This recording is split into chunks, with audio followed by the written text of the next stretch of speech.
And we're live. Okay, Yay! so I'm gonna need to fandangle with this like I just said.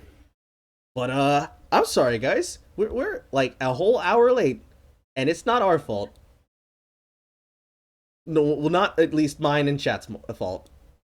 I'm looking at you, Jay. What exactly were you doing before you remembered what time it was? I just tweaking some, some editing related things. You were like deep into fixing the editing stuff, and you're like, oh yeah. I mean, at 7 o'clock, I was like, okay, okay, the stream's gonna start in like an hour, and then I started doing my thing and whatever, and then I looked over and it was like 7:44, and I was like, oh fuck, Christ! And then you like turn back and you're like, you look back and it's like, oh goddamn, fuck. Yeah, I meant to catch up with you guys at like 7:30 around that time. Just not 15 minutes away from starting the stream. I was debating in my head to like start the stream and like wait for you, but at the same time, I thought, you know what, we can just do it being late. It's okay. They'll forgive us. It's the first. It's the first inaugural setup of this format because I ended up making an entirely new display for this. It feels very EFAPy, but it's not quite EFAPy. Yeah, I like the format. It looks pretty cool. Normally it doesn't look like this. It looks like what my stream normally looks like. But I thought of this because I'm like, I need to find better ways to set this up. I need to be good about it because like my stream is normally very bare bones because the games that I like to play, they have problems with like getting the game itself to be properly aligned inside of OBS because either they're old or they have technical problems. It is how it is. But then I thought, you know what? If I'm going to present a product, and I'm also going to be working with people who've been doing this longer than I have, I should at least clean shit up and make it look nice. I'm going to have guests over. I don't want to embarrass myself. I have women's.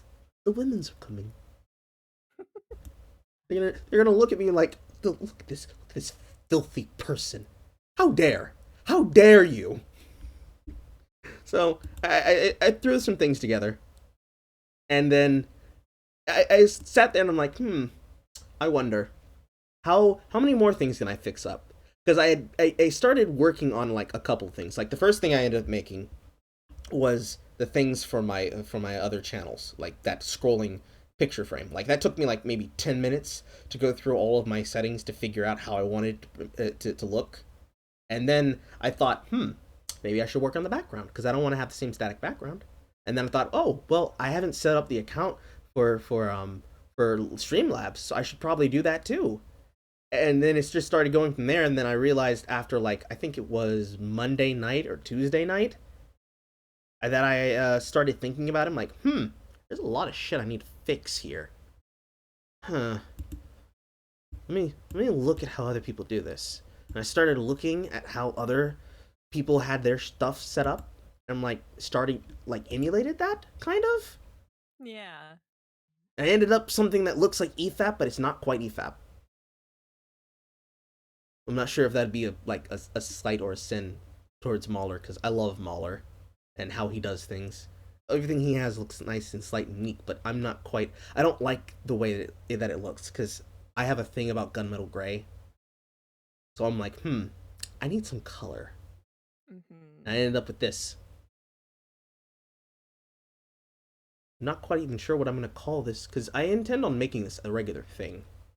At least if it's something that I'm gonna do, I'll probably have to end up doing it by myself more often than not. But if I invite more people on, I want to be able to come up with a name for it. And the name that I ended up settling on, if you look at the title, is TopKek.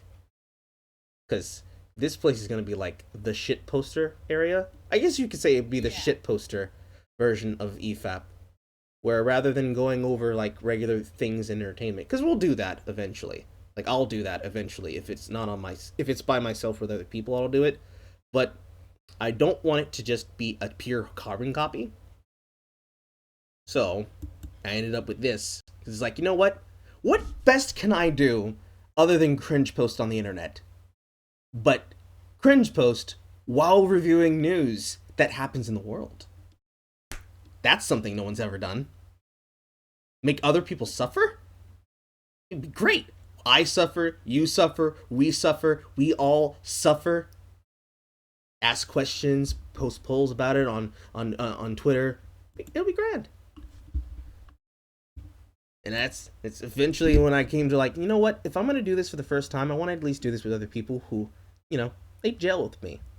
And I thought, who could do that? First person I thought of was Jay, because I remember because I said to Jay when we started organizing this, I love her work, and it's a little bit nervous asking because I'm like, I don't know, will she say yes? Will she say no? And I'm like, I can't just have it be myself and one other person because I need other people to have opinions too. And three is a nice round number, so I'm like, who else could I ask? And then you came to mind, chat. Here's an idiot. I'll do it. We're all idiots on the internet. Happy to be here. Right, so we are going to be talking about what's basically a very sensitive topic. I'm doing some editing on the fly, so I might trail off for a second, but we're doing a very serious topic on the internet right now. And that is the, I guess you say, court case filings, the fallout of the Amber Heard and Johnny Depp, not trial, court case, divorce, whatever you want to call it. And I have to say this first before we even get started, because there are going to be people who are going to have their opinions and their takes, and they're going to say what they're going to say. And it has to be said first off and foremost, we're not going over this because we don't care. We're not going over it because we want to do it for a laugh and make a quick buck. We're going over this because a very serious problem that I think we need to talk about, especially with like how the internet works now, is decide when are we going to live the standards we choose to put out on social media. Cause oh my god, this court case, it's dark. I'm not gonna lie, folks, it's dark. There are gonna be things that you're gonna ask yourself, and you're probably gonna have opinions. You're probably gonna launch them at my Twitter, found at Mr. Random, scrolling on the screen. You're probably gonna have opinions for the comment section after it's made, and I just want you to know it's okay if you have those opinions. Don't hold it in. But we have to talk about it, because if we don't talk about it, this shit's gonna keep happening. Yeah. So, Amber Heard, Johnny Depp, they were married for a period of time. I want to say about like maybe 15, 16 months. They ended up getting divorced. It was very messy, very public.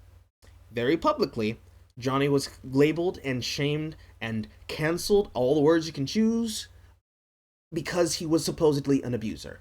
All of these pictures, all of these stories, and then later, now, within the week, the story has gotten worse and worse. Not only just outing how she decided to use victimhood to smear him, but not only did she lie, but she's the abuser. It has gotten worse in the last 24 hours, because this news story has now developed with her not only admitting blatantly that she abused him, but now using the fact that she knew that people would believe her story first. We'll get to that after we get through the first part. But let me get it on screen, because there's a lot here. And I at least want to go through this part, because this is the part that made me want to bring you guys on. Because I want to hear your opinions about this as women. Because I know how I feel about it. I was reared by women. And I know how I feel about it, having been a victim of this myself. But I just wanted to get someone else's context so I know I wasn't crazy. Like, when you think of, like, abuse that a person can suffer, what's the first thing that usually comes to your mind?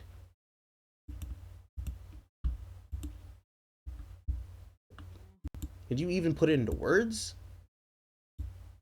Like, the first thing that I can usually think of is, like, woman says she's abused, man says it didn't happen, police come, he goes to jail.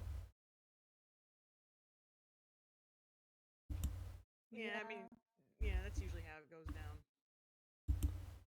Like, I know that Yeah, before... that's pretty much what I imagine. I know that before it's been like the Duluth model, because that's the design of the system. Because I used to work in government, did it for years until I decided to stop doing it because of something that happened on the job. I'm not going to get into it here, but the way that they're supposed to do it is that whenever there is something that goes on and they're called for domestic charges, no matter what it is, they arrest the guy and they put him in jail. No questions asked. Yeah. Which is what makes this court case and the trial and the fallout interesting. Because normally, somebody, incredibly average copy struck the video that I was looking at. Hold on, I have another one that links to his channel. If I have it, I think should.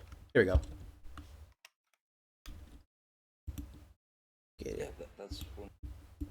Get it up on the screen.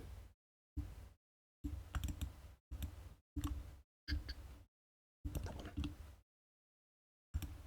Here we go.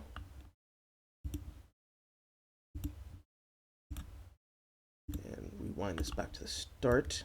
All right. So this is the YouTuber Incredibly Average, and he has been following this court case since the beginning. And he has literally nothing but videos covering this case on his channel.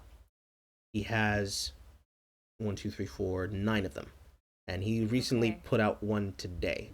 We're going to be looking at the one before that one, which is the audio logs of a conversation that they had. Okay. And this is all information happening in the past. So this already happened. Everything that we're going to hear is what was happening during the divorce. And I'm just gonna play it from the start, and we're gonna let it rip. And if you want me to stop it, you just say when.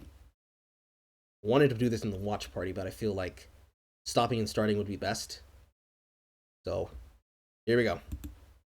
Hey everyone, welcome back. Just a couple of minutes of your time for the intro. This video is probably not what you expected in terms of what I promised my next one would be, but I believe it needed to be made, and it also needs to be seen and heard by as many people as I can possibly reach with my minimal platform. Even though I've tried to be fair in my presentation of facts and investigative findings, I'd be naive to think people don't see which side of the Johnny Depp versus Amber Heard case those facts have pushed me toward. I think what you're about to watch or listen to is the single biggest and most damning piece of evidence yet. I hope this doesn't come across as hyperbole, but I'd go as far to say I believe this proves beyond a shadow of a doubt, even though their marriage wasn't what anyone would consider perfect, that Amber Heard absolutely was not a victim of domestic violence at the hands of Johnny Depp as she claims, but was actually his abuser. You'll hear her admit to it multiple times throughout this video in her unmistakable words with her voice. What you're about to hear is a recording of a conversation and argument between Amber Heard and Are you playing it? Yes. Oh my god, I can't hear anything. Hold on. I thought that might be because of my OBS. Hold on.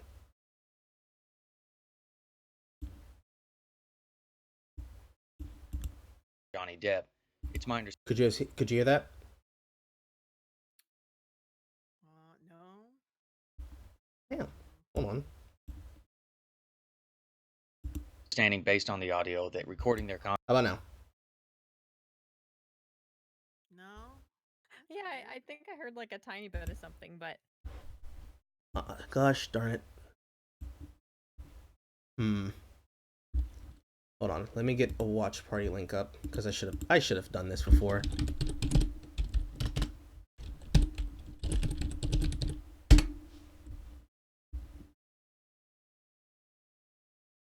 Here we go. Watch together.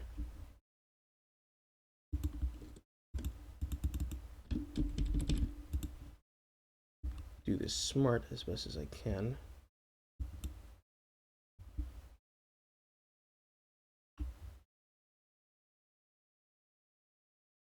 See here, doing the watch together. Paste for this. Pull up the video.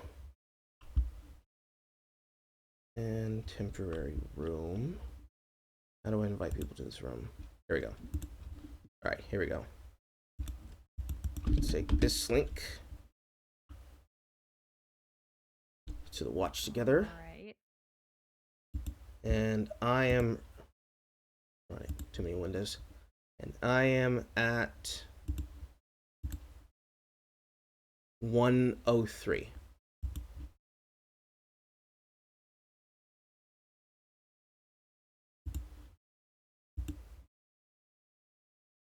Right. Go. Times throughout this Okay. bring their conversations in order to help work on things was somewhat of a common. You guys got it? Yeah. Okay. Let me go back to 103. And let me know when you're ready. Yep. Okay. I'm good. I'm ready. All right, here we go. Understanding based on the audio that recording their conversations in order to help work on things was somewhat of a common practice.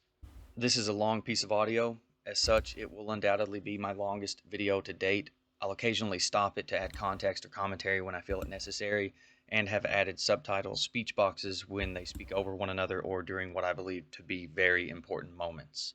But for the most part, I'll be letting the recording speak for itself, and as you listen and watch, keep in mind this is not about whether you believe they had a toxic or unhealthy marriage.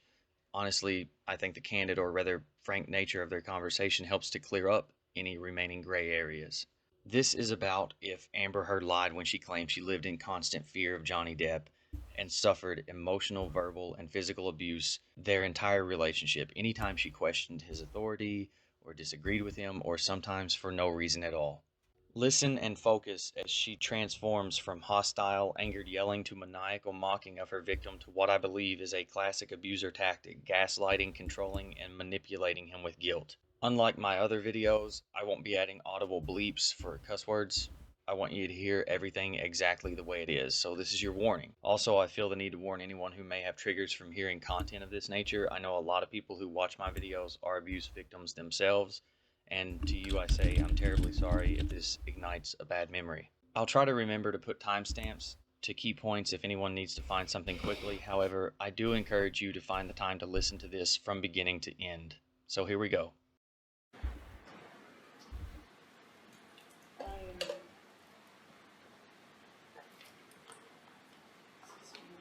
No one else to.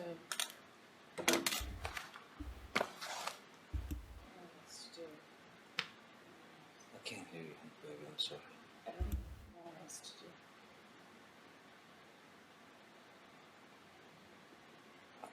I thought that we had some sort of game plan.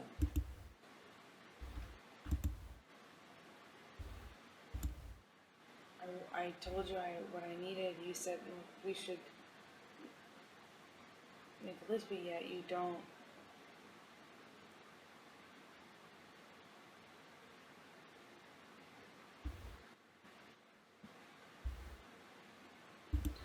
Seeing the counselor's not gonna it's not gonna do it. It's not alone. I know.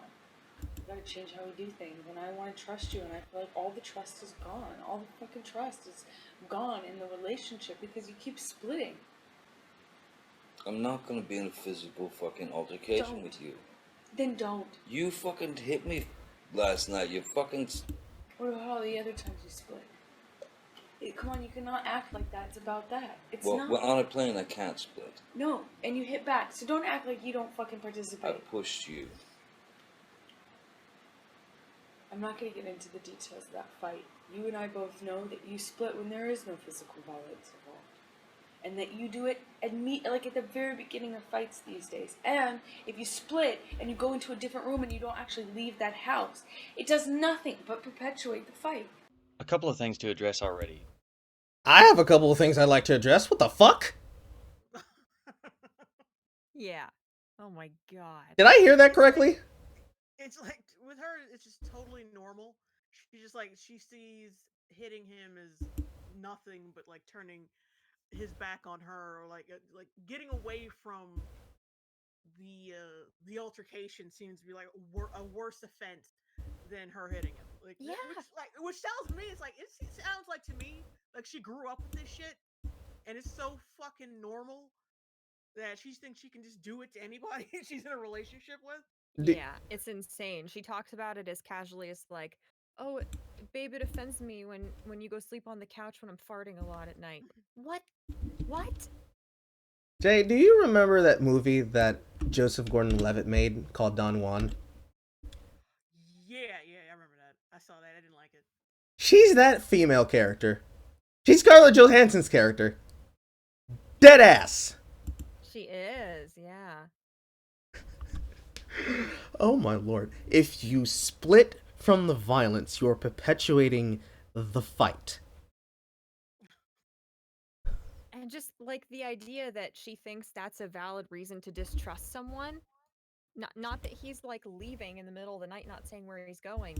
He goes to another room when you start raising your voice, when he knows you're gonna hit him. That how does that make you distrust him? What are you talking about? There are some people that are asking if the ambient noise in the clip sounds like it's looping. It is, because that's the sound of their mic. That's how the conversation was recorded. There's nothing I can do to fix that. I'm sorry, guys. Like, man, that hurts my brains. So, her idea is, I hit you, you hit me, therefore it's okay, but don't you dare hit me and walk away. Don't diffuse the situation. That makes me more upset. So what's the better alternative? He stand there and let you knock his shit around? Is he supposed to take it? Yeah. Yeah, evidently. Yeah, what is the alternative? What does she want? What would be the correct, course of action? So like, let's say she slugs him really, really hard. And he hurts him. He stumbles back, he hits something else, he gets hurt even more. He gets knocked out even. And that happens because he didn't walk away from you when you were getting violent. What are you supposed to do? Say sorry? I'm sorry, baby. I didn't mean it. Yeah. Side note, just like it's not. People seem to think that those like those women in Jeopardy movies or those domestic abuse movies where the spouse. Well, let's be honest, the husband who's beating the fucking wife. This is like the plot of Matt. What was the name of the movie? Was it Mad Black Woman? I can do bad all myself. Which one was it? Diary of a Mad Black Woman. That one. They all got the same fucking characters. Oh god, she's like a Tyler Perry character except played by a white actress, but she's not acting. Yeah, but it's not even that. What makes this worse? I mean, apart from the fact that it's real, is that she thinks it's completely normal. It's not like, oh well, I make more money than you now. Your career's in the shitter, so I get to hit you. Like it's not mustache twirly villain shit. She's completely fucked. You can't. I don't think you can convince this bitch otherwise that Yeah. she is not right in the head. Yeah, it's not like like the husband character from I Can Mad Black Woman. He's like, come on, like I make more money than you. Like I was with you when you had nothing. You're trash. It's not like that. Where they're outwardly evil and it's fucking ridiculous. It's like this shit is it's scary. It's scary shit. Yeah, it is. Okay. There was people telling me to pump up your volume, so I did, Jay. Alright, let's get back into it. I'm at 425. Note how Amber isn't complaining about any abuse she has since claimed to have suffered, and this is just months before the divorce. In fact, her primary complaint in this argument is that Johnny split or left, removing himself from a physical attack by Amber the night before. This will be her main sticking point throughout the video. Her wording is curious for an alleged abuse victim. Amber, of course, testified to only hitting Johnny one time during their entire relationship, apparently to save her sister Whitney. But this is not that day following the March 2015 incident. This is months later, and yet we have already established that Johnny wants no part of these seemingly frequent physical altercations and chooses instead to leave the room or the home altogether when attacked. Both parties speak as if these attacks by Amber are a common occurrence. Of course, Amber doesn't want to talk about the details, but she'd rather stick to the point of Johnny leaving when he's attacked, to which her response is that only perpetuates the fight. So if I'm understanding this correctly, she claims he makes the fight and her response worse by running away.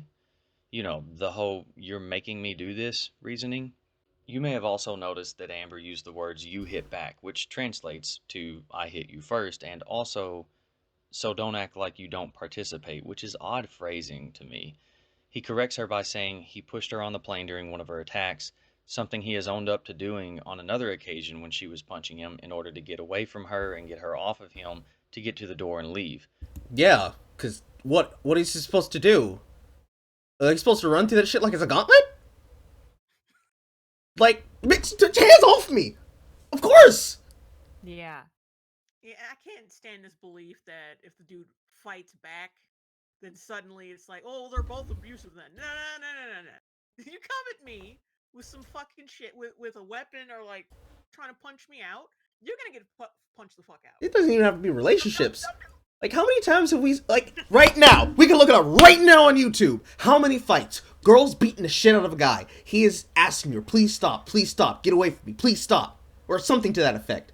He knocks her out, gets one good lick. 15 guys. Fight back, homie, fight back! Yeah. Like, you call it what you want. Call it society, call it, men, you're not supposed to hit women, you can take that. Fuck that. I want true equality. You want to be an egalitarian? You take these hands like a man. Right. If you can catch him, you gonna receive him. Right. It doesn't matter if the guy is like a linebacker or just like an anemic anorexic. It doesn't matter. Like, it's about bodily autonomy. If I'm being fucking violated or whatever, I'm gonna defend myself. Fuck that. Like, that doesn't, me being able to take something doesn't mean you should just like, it's like, just because I'm wearing a bulletproof vest doesn't mean you can keep shooting at it, because eventually, guess what? I'm gonna get fucked up. Right. Exactly. The worst part is the language that she's using is the language of an abuser, but she's claiming to be a victim, and she's pushing him to try to accept that he's responsible. Because that whole you can't walk away from me thing, you're making me do this, that's abusive language. But then it goes into, well, I'm not going to get into the details of what happened, but I need you to understand that when you don't listen to me, when you don't stand there with me, if you don't fight with me, that you're making me do this. Like, what is your hitting him supposed to be a call for help? Right. If it's supposed to be a call for help, why aren't you using your words? You use your words, not your hands.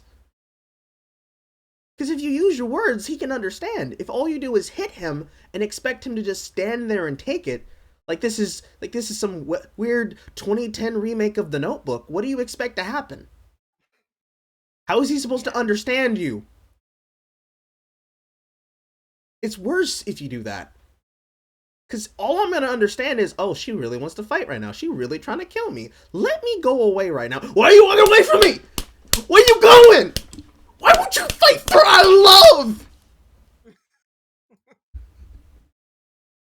Like I said, this bitch, she's used to this shit. She's learned this shit. This is not Either she did it to someone else, or she started doing it to him. Well, you remember she did. Remember she was busted for abusing her last girlfriend. Yeah. Oh, that's right. That was her. Oh, I remember now. Oh no. Yeah, I was gonna make the joke. She was a lesbian until she went into JLongbone, right? Am I allowed to say that? Oh, no. She's literally the trope. She's literally the trope of the abusive lesbian. Oh! Yeah, I mean, she looks pretty straight. I know you can never tell, but she looks awfully straight. But after hearing her talk like this, yeah, I guess I believe it.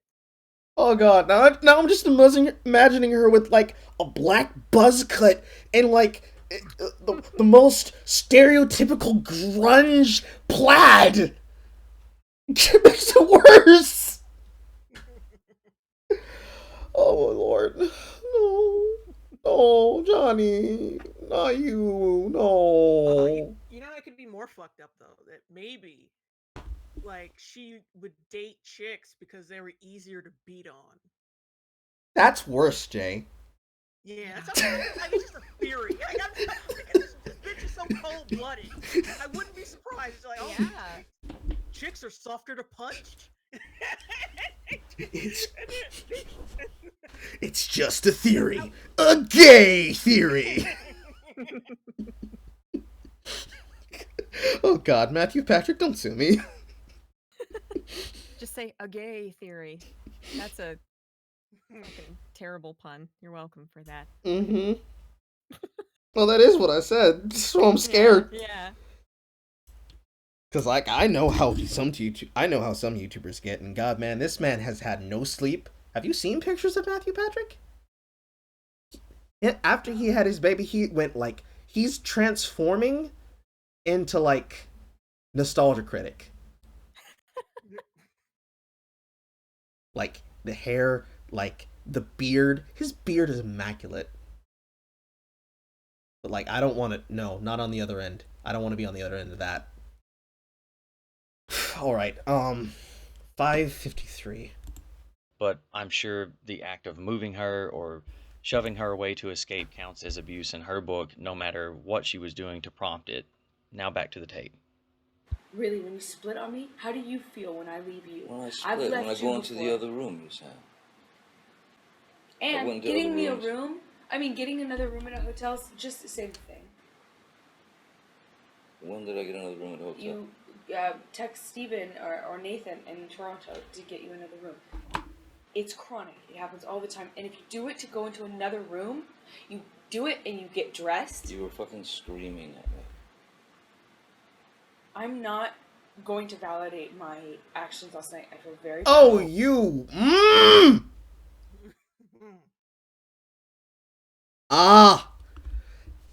Two things. It happens constantly. I'm not gonna validate my actions. I have a question. If it's happening, if he's constantly leaving the fight, and you're constantly fighting, what does this tell you, Amber? Yeah. And if she's got monkey brain, like total monkey brain. And then if you won't even validate that you did something wrong, why do you think he's even texting friends to help him book another room so that you can cool off?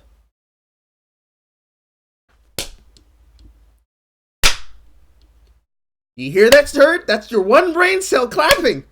It's trying to help you. It's trying to help you, girl.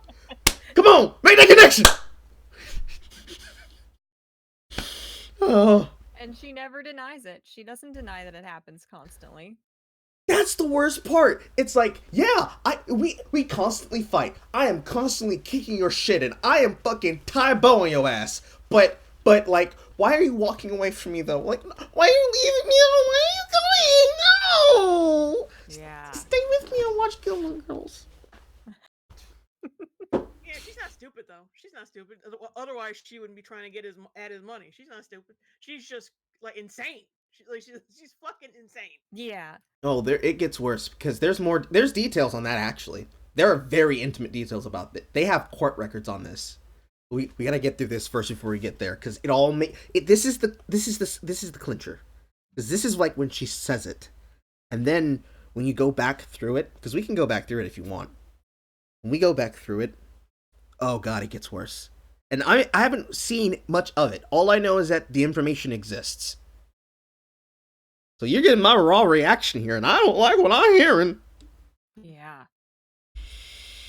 All right, I am at 6:37. Oh, I'm talking in Toronto. I did not start screaming until you had fucking said all the shit. You poke an animal enough, it is eventually done, no matter how friendly it is or how cool. No.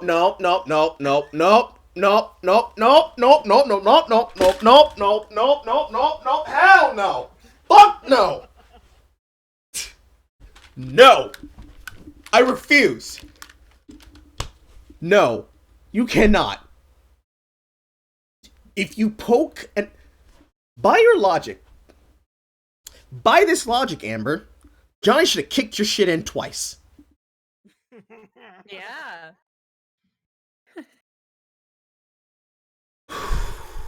Wow.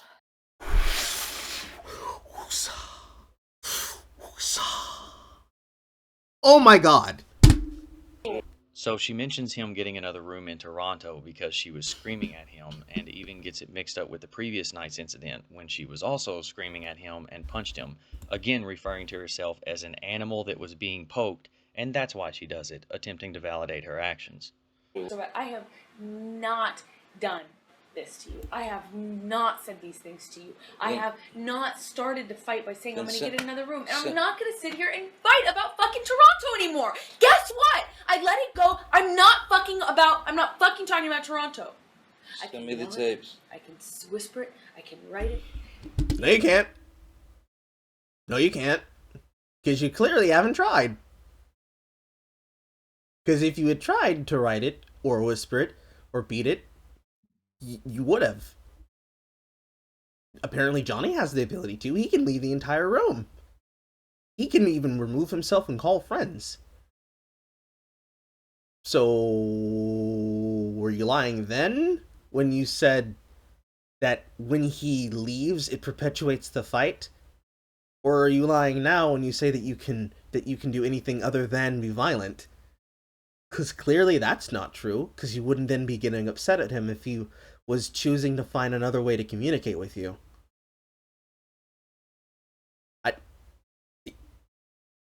My brain hurts. Yeah. When you can see a perfect example of her temper right there, you know? Like, she's getting She upset does that not- they're talking yeah. about it. Yeah.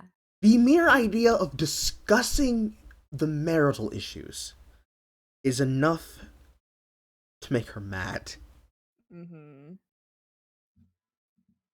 And she's the one who keeps bringing up the point. She's the one who wants to talk about how he's destroying their relationship by, not wanting to stay in the confrontation.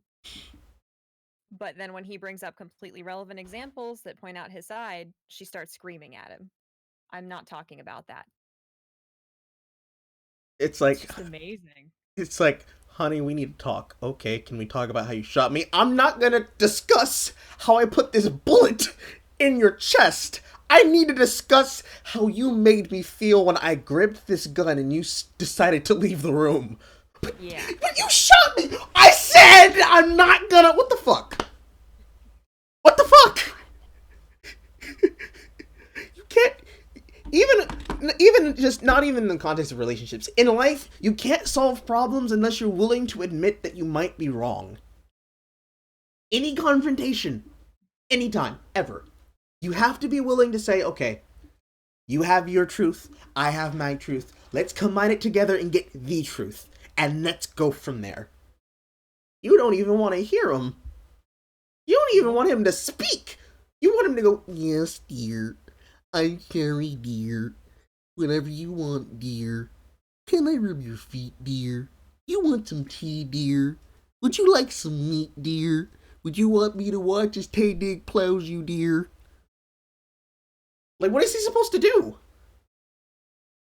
Where is he supposed to go? It really feels like she just wants him to sit there and take it. Yeah. And I'm sorry, Yeah, that's not that. No, as much as society, hashtag TM Trade Snark, likes to say this, no, men don't have to sit there and take shit. It's a choice. If someone wants to be in a relationship, or if somebody wants to be and help something do something, if somebody wants to even commit themselves to the army, it's a choice. Technically, they can script us, but we choose to go. We choose to do things. If someone chooses to help you in a situation, they made the choice. Out of the bottom of the compassion. Or if it's a relationship between a boyfriend and a girlfriend, their want to help you is based on how much they supposedly love you. They don't sit there because, well, I have to do it. I have to listen to her. I have to listen to him. That's not how it works. That's not emotional love. It's narcissism if you think they have to do it. Yeah. And I'm wondering, was she like this when they were dating, or is this because they got married and she thinks that because they are married, that means he has to sit there and take it? Because if it's because this is how she always has been, that just means she's just an abusive person. Right. If it's because they're married, she thinks that he's supposed to just take her abuse and deal with it. Well, now that's an adult conversation we have to have. Like, ladies, fellas, how you feeling? Would you be in a relationship with a person like this? Yeah. I'm sure she was the sweetest thing while they were together. Otherwise, he probably would have dumped her ass. You know? I'm sure she was. really nice. She's. We know she's bisexual. She was banging his brains out on the regular. Like, she was doing tricks with her tongue that he didn't even understand the word frenulum.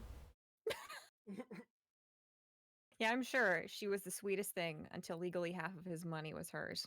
I'm sure. And this, I can't fathom him. You know, he could have anybody. He's Johnny Depp. mm-hmm. If she had been this wretched when they were just dating, I'm sure he would have left her. You know. There's a word for that, and it's called the heart bomb racket. A woman married. It was just something that happened back in Victorian era times, because this is part of the reason why women were expected to have half of a man's money. A woman who was either virginal or was supposed to be a maiden of stature that people knew of, she'd get involved with a man with money. She would be the sweetest thing. And then as soon as they were either wed or her dowry was paid for their marriage, she would become an outright fucking spinster evil person. And she would do it so that they could get divorced, and it would ensure her to half of his money, because, well, she's entered into your relationship. She's now technically your property. She has to be a made woman, so she's entitled to it. And this would happen regularly. Plenty of women throughout history, including some people who were members of the second and first wave of the movements. Not as though that is a slight upon suffrage or suffragettes, but there are women that this was their game plan. They did this for money. There are plenty of women who today do it for money. We call them gold diggers. So I wonder, and it's very, very clear, because the reason that this actually happened, the reason they were having these conversations, because these were conversations they agreed together to record so that they could try to work out their marriage. This happened because he asked her about prenups. So is this her reaction to the prenup questions? Or is this her slowly peppering him with rock salt to loosen him up? I feel like we're going to find out the answer as we go in, but I'm really getting the feeling that some of this was because she was upset, and a lot of this was because she had an ulterior motive. Mm-hmm. I'd rather not it be the second one, because the second one's a lot sadder. Because it's worse because of the news that came out recently in 24 hours. I'll tell you about it, but I want you to hear it later. Basically, she said, and I quote, that no one will believe you. Go out and say that I'm Johnny Depp, then I am a victim of domestic violence, and look at and watch at how many people believe you. It made... She was fucking right. Uh-huh. She was right. Uh-huh. So I'm wondering, was she just feeling like this at the moment, or was she planning this? Did she move step by step to set this man up to take the fall? Here's my thing. I think she's always like I think she's just flat out abusive. Period. But at the same time, I think she's like, because she's from Texas. I'm thinking she's this white trash bitch who grew up around a lot of abuse and wanted to become like an actress or something, like the stereotypical shit. She wanted to grow up and become an actress because that was some easy fucking money, but she fucking sucks at it. Ever seen her in anything? Oh God, yes. So she hooked up. She tried to hook up with actors and shit, and tried to climb up the social ladder and hit the right fucking one who was docile enough to put up with her shit. And plus she knows how the game is fucking played in Hollywood. If she's like a little pretty little, pretty little angelic looking white girl. Of course, they're gonna think, oh well, of course she's being abused. Like you can't, believe all women and blah blah blah. Blah. And so, Believe all women. Hashtag I me too. yeah, I think she's like in her bones. She's just like this vile sack of shit. Yeah. She's just like, it is like there's no saving this bitch. That's just my how I'm looking at it though. What I've sensed from this.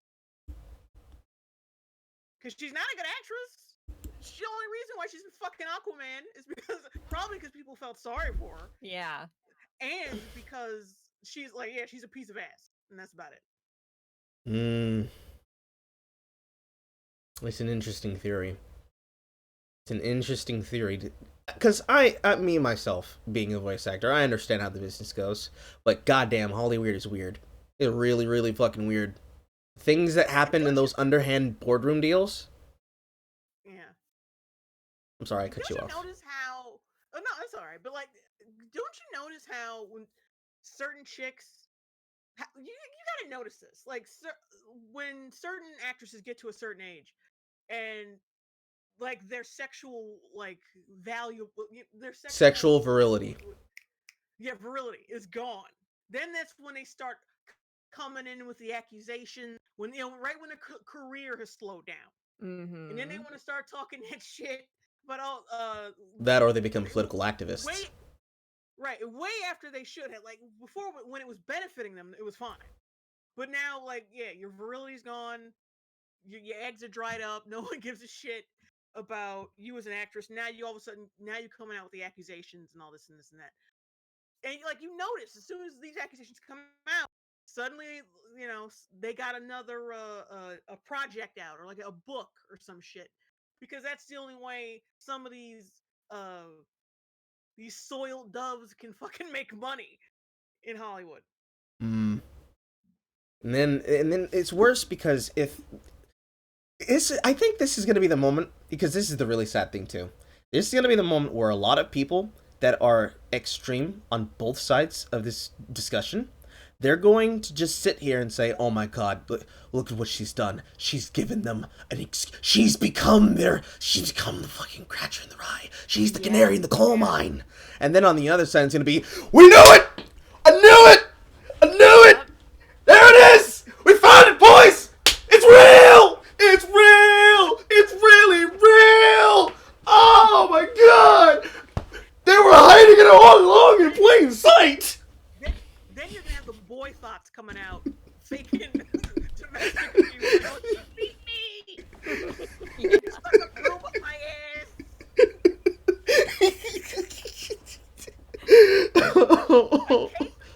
If K-Fed was still, like, with K-Fed and Brittany, if they were still relevant, he would have gone there. Because he was one of them boy thoughts.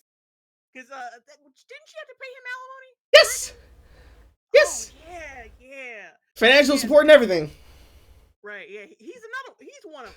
He could have went and done the same goddamn thing if he was around during this time.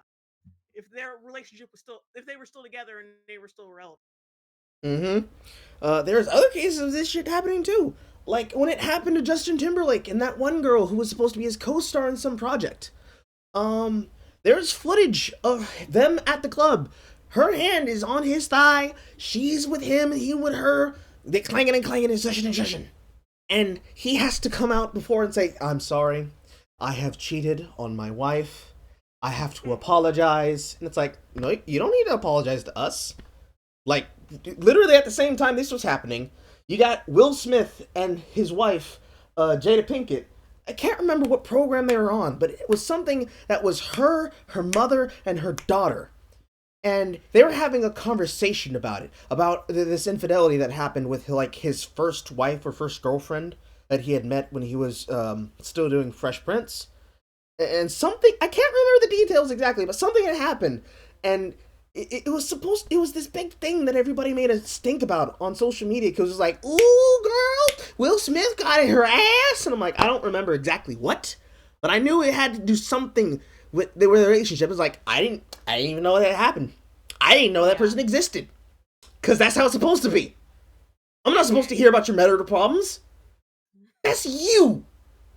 If you feel you need to tell the public all you want, but it doesn't make a goddamn difference.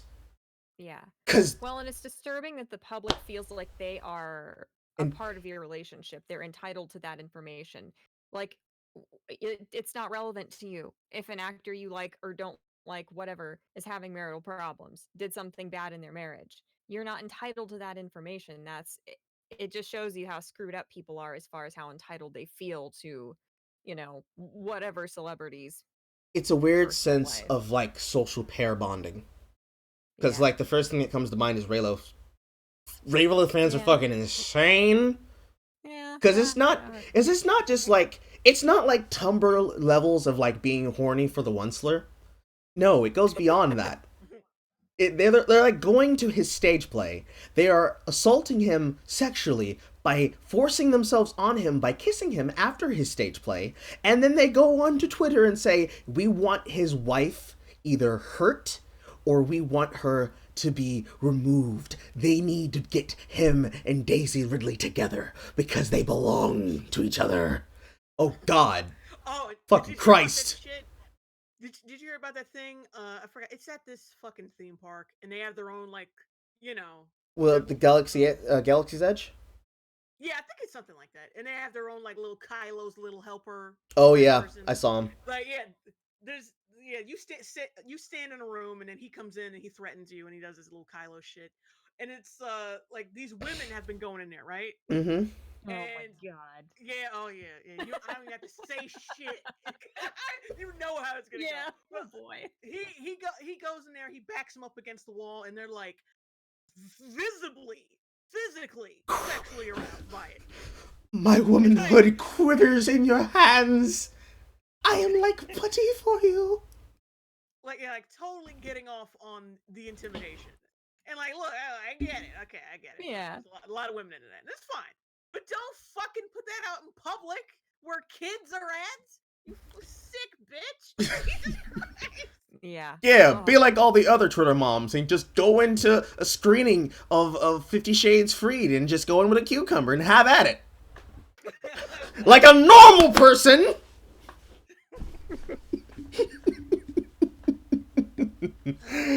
Oh, Lord. Jesus Christ, Mary, Joseph, and all the Joe bros in heaven. Oh, God. I'm scared. I'm scared to press continue.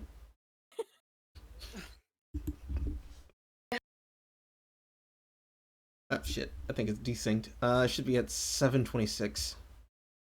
Oh, I'm right there. Okay. Guess what? I'm not saying another fucking word about Toronto. I'm so sick and tired of fucking fighting about old fights. This is not about a fight. This is broad. This is a broad thing. And if I'm telling you every single time you get dressed and you fucking split the top of a fight, you never fucking try and work it out, you never fight for me, you never come to me, you never self-calm, you never self-soothe, you're never the one to throw the olive branch. I'm sick and tired of it. It needs to fucking change. And you can go, I can't meet those demands, I can't do it, or you can fucking promise me so I have a modicum of safety, I feel a modicum of respect, a little tiny I'm Negro Thomas! You never self-soothe. Bitch, what do you think I'm doing when I'm leaving the room? Yeah. You're crazy ass. Oh my God. Oh, my Lord. You can't see it, but my shirt is sweat. It is just soaked in sweat because I am laughing so hard. Yeah. You never do deep breathing exercises when I'm having a fucking meltdown. How dare you? Yeah, she's one of those hoes that tweets out, if you can't handle me at my worst, you don't deserve my best, and all that bullshit. Yeah. Oh, God.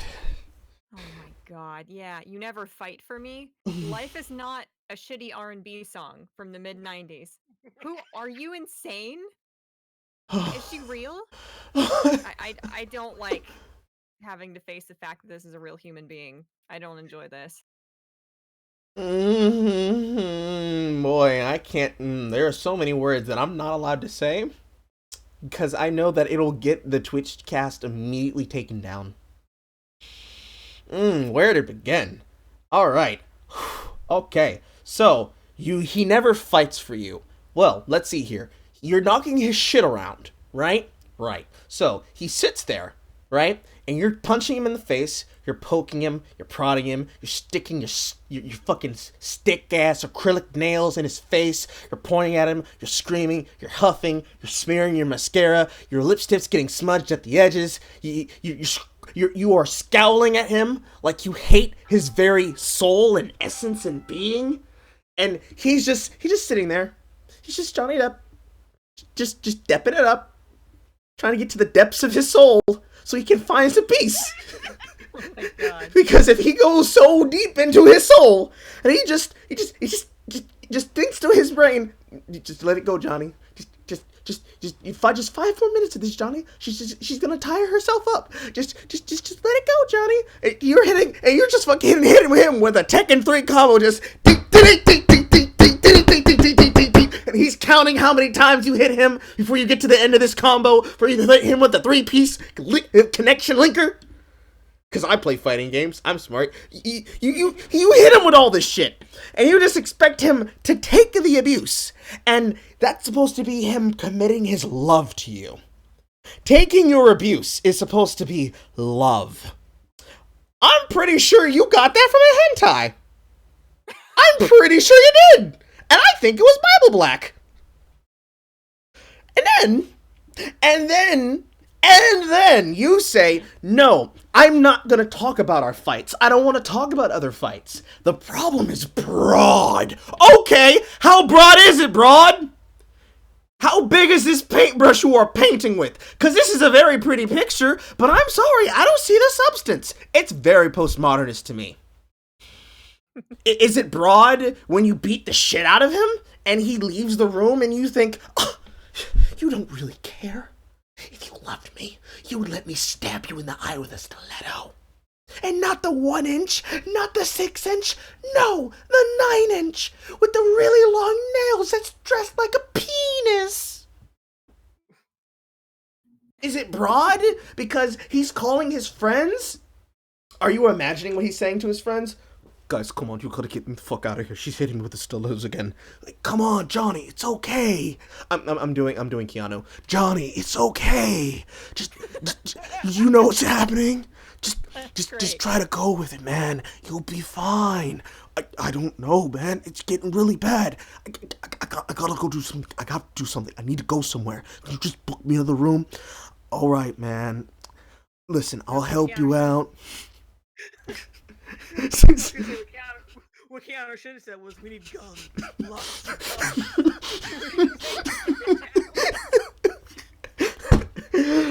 More like, he needs alcohol. Because, God, holy shit, how is he not fucking alcoholic after this? Yeah. See, I noticed, like, recently that his face has been, like, looking worse and worse. Mm-hmm. Because, like, he was in this movie, one of his shitty movies, what was it called, Mordecai or some shit? Yes. The one where he had the mustache and he looked great, and then after that, slowly but surely, like his face got really fucking weird looking, and I'm like, Yeah. fuck, this is Johnny Depp. Like, you've been fine. Like, what the fuck? So, and I'm thinking that maybe like she was either it was the stress, or she was beating him so bad that he was starting to look fucked up. Oh no, it was probably both. I've seen the pictures. I have them saved. Hold on, I can pull them up right now. I prepared for this. Hold on. Let's see here, let me go to image slideshow. Amber Heard abuse, spelled with 3 O's. And image files. Because I have pictures of both him and I have pictures of her. Some of these I got from the Daily Mail articles, where a lot of this was called out. Some of them I collected on my own, because I have time to waste. And I want you to go through them and just look at them. Because I'll try to make sure it doesn't move too fast. But I just want you to look at the ones. And like, imagine what kind of damage supposedly they did to each other during this. Because there are plenty of them. I just have a small smattering of them here. Let's see how many I have. 1, 2, 3, 4, 5, 6. 6 of them. Let's see here. And put this on. Let's do 1500 transition millisecond. There we go. And just take a look at these pictures. Because there's pictures of them when he had his hand cut off. There's pictures of them together. Oh yeah, I walking. saw the finger thing. That was fucked up. Yeah. And then there's the pictures of his face after it, after one of the fights that they apparently had. And then here's what she looked like after apparently one of these fights.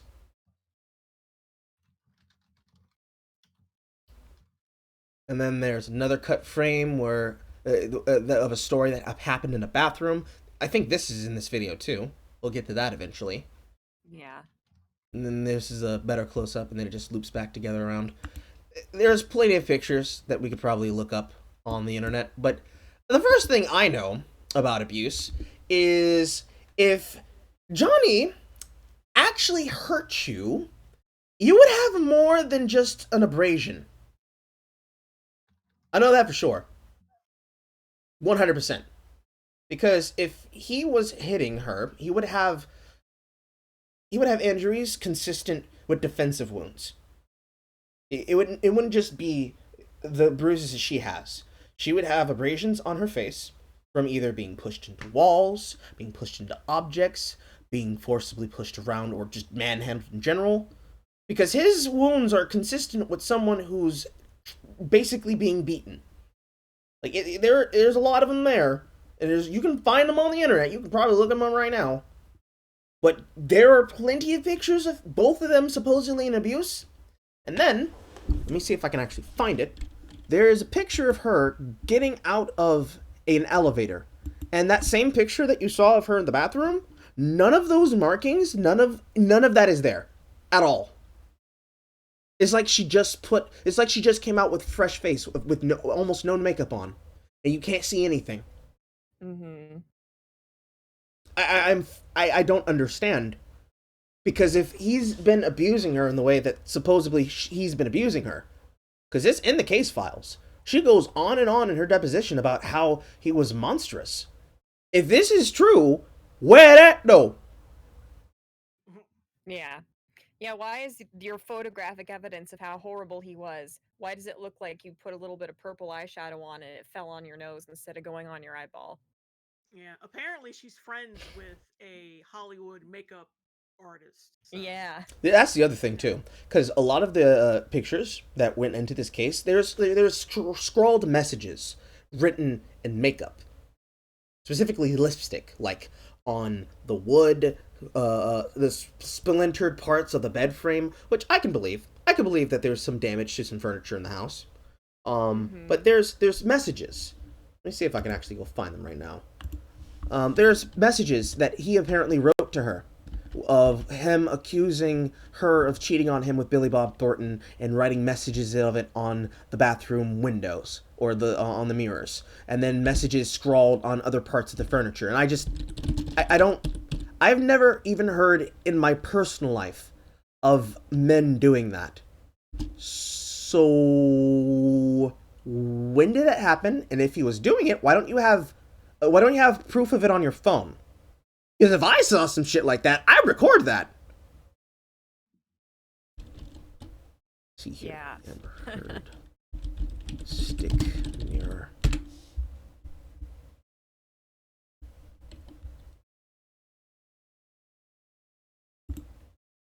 God damn it. I don't want pictures of her in fucking makeup.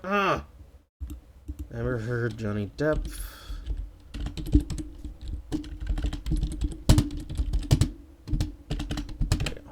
Johnny Depp lipstick mirror. That's not it. That's not it. That's not it. That's not it. That's not it. Some more pictures of them. Message. There we go.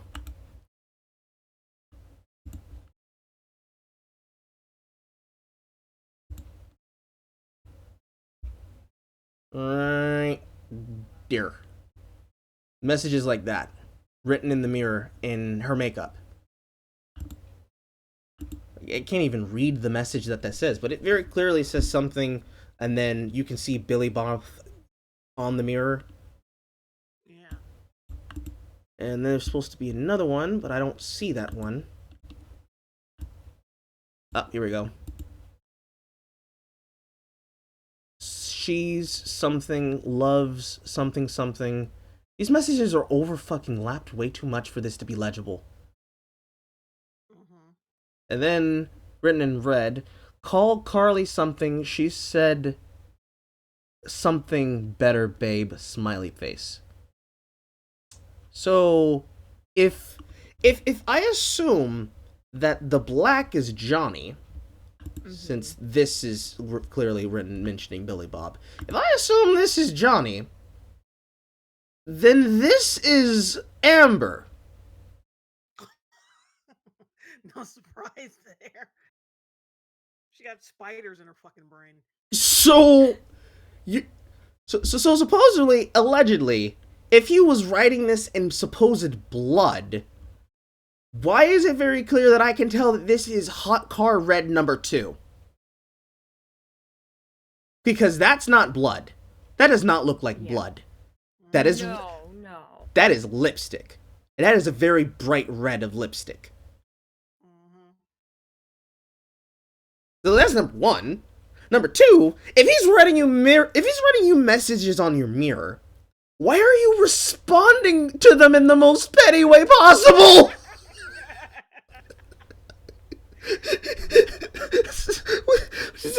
Like, I have to imagine what the prosecutor is thinking as he's looking at this evidence, and I have to imagine what her lawyer is thinking.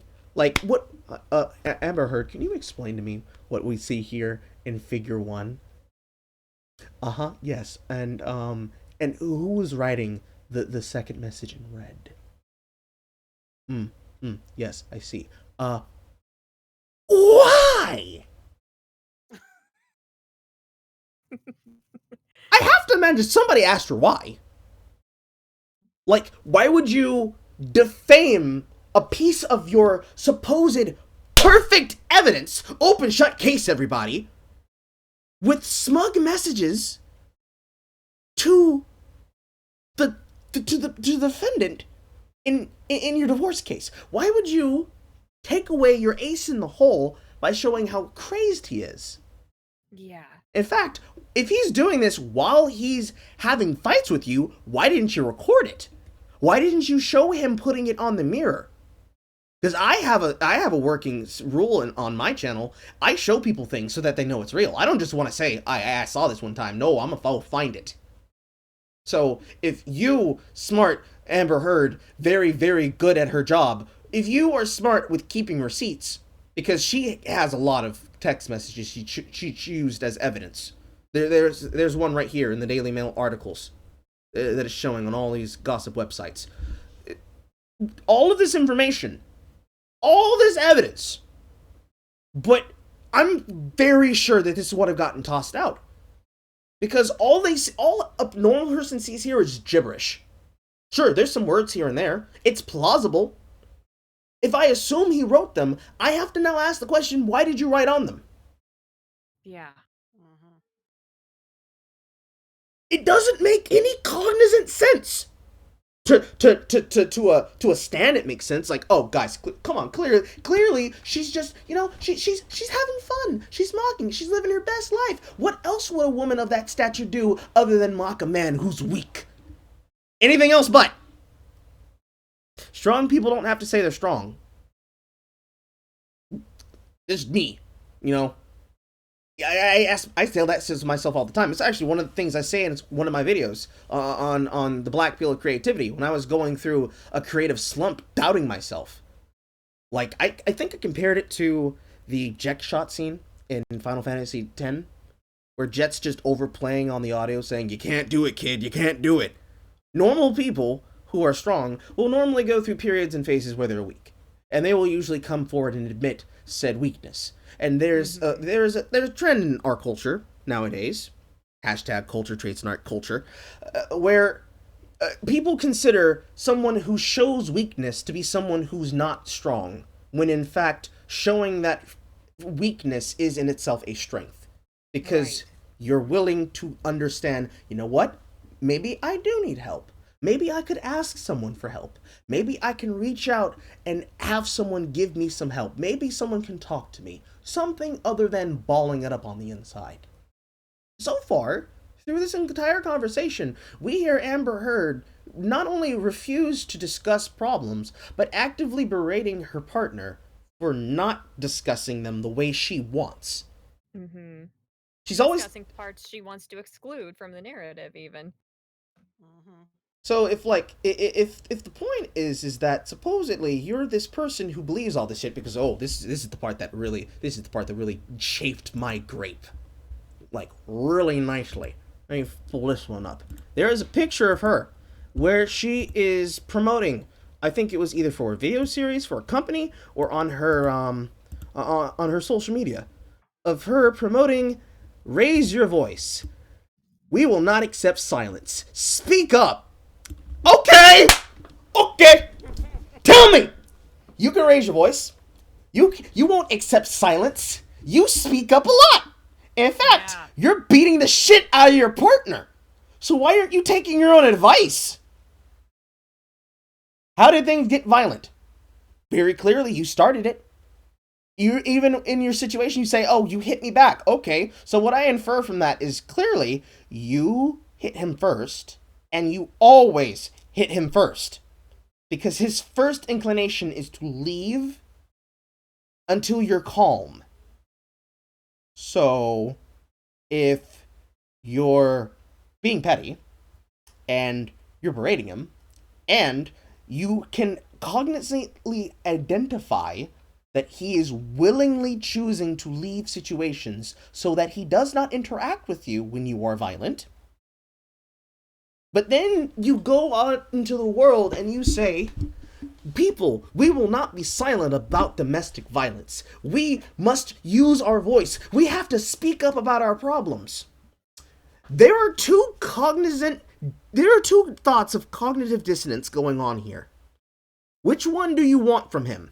Because the first thing you have to understand is that when you project a message like this, you have to walk your walk. You gotta talk your talk.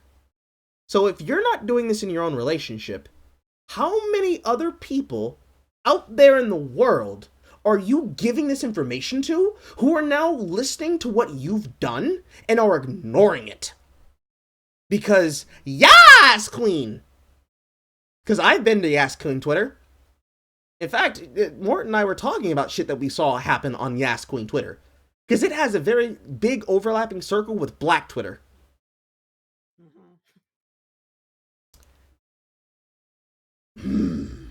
I'm trying to remember, because there's a situation I remember exactly about this. I'm trying to describe it accurately as I remember it. Had it, and I lost it.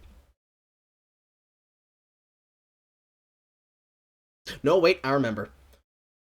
There is places on Twitter, like Jay mentioned it. There are people who will say that they look to people like this and they look at that example and go, "She's literally me," and they emulate this behavior, right? So, in my mind, thinking about all those people who said hashtag believe all women, hashtag I'm with her, hashtag believe all victims, hashtag yes means no, no means yes, whatever the hell they make these hashtags about. They make them every goddamn week. For all of those people out there who attach themselves to activists like this, to activists like Rose McGowan and Alyssa Milano, and God forbid, what was her name? The other woman that was up there with the hashtag Me Too movement. She was the one that abused that boy. Ashley Judd? Ashley Judd too, but that's not the one I'm thinking of. Asia Argento! Oh, yeah, that bitch. When you have a situation where a person like Asia Argento is up there saying, "Yes, believe this, you need to support the movement," and then out comes this information, Asia Argento has abused a boy at a young age. She groomed the shit out of him. To the point where even Rose McGowan, I'm gonna post my sex tape on Twitter, McGowan.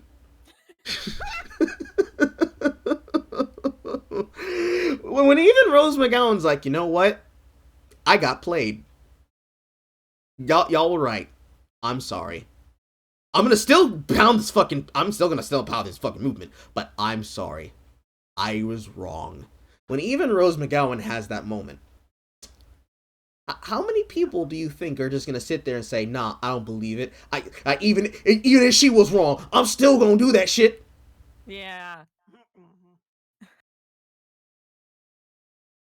There has to be a point where the light has to click on eventually, right? Right. Because the cognitive dissonance has to kick in at some point where it's like if you have a person that claims that you've denied their you denied their humanity because they have attached themselves to this movement, like for example, when a person attaches themselves to a fictional character, doesn't matter if it's Naruto fans and Scott and Sasuke apologists, or if it's Raylo fans. Oh yeah, I'm going all the way there. I'm going there, Michelle. Oh, I don't want to talk about him anymore. Neither do I, but I gotta bring them up because they're perfect examples. It doesn't matter Yeah. if it's apologists about fictional characters. It doesn't matter if it's actual insane people like Raylos. At what point does the cognitive dissonance get so big that you go, wait a minute, hold on, I don't understand? Because this is a point where you have to go, I don't understand. How can you say these things and do these behaviors, but at the same time, you think, yes, this is right. This is the best thing I could do. I can just, I can trick them. I can just trick them, and they'll never know. You'd think someone would notice, right? Like, hey, Yeah. what's the magician doing with his hands on the table? No, don't look there. You're gonna spoil the trick. The part of the trick is that you have to know that you were tricked and go, oh, that's good. Because if this is just one example. How many ones do we not know about? Because this is the part that I think is important. I'm sorry I cut you off, but let me finish this thing. This is a thing that people have to understand as they're watching this. This is not a celebrity problem. This is a human problem. Mm-hmm. This happens at every level of class, every level of rich and rags and royalty. This happens with people like Meghan Markle. Mm-hmm. This happens with your friend down at the trailer park with Billy Bob, Billy Joe, Billie Jean, and Ephraim. This happens in the hood with Dijon, Dijonay, and Dijani.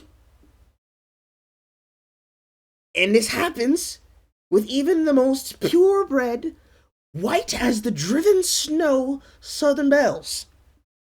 This happens everywhere in the world, in every single walk of life. This is just one example in the US.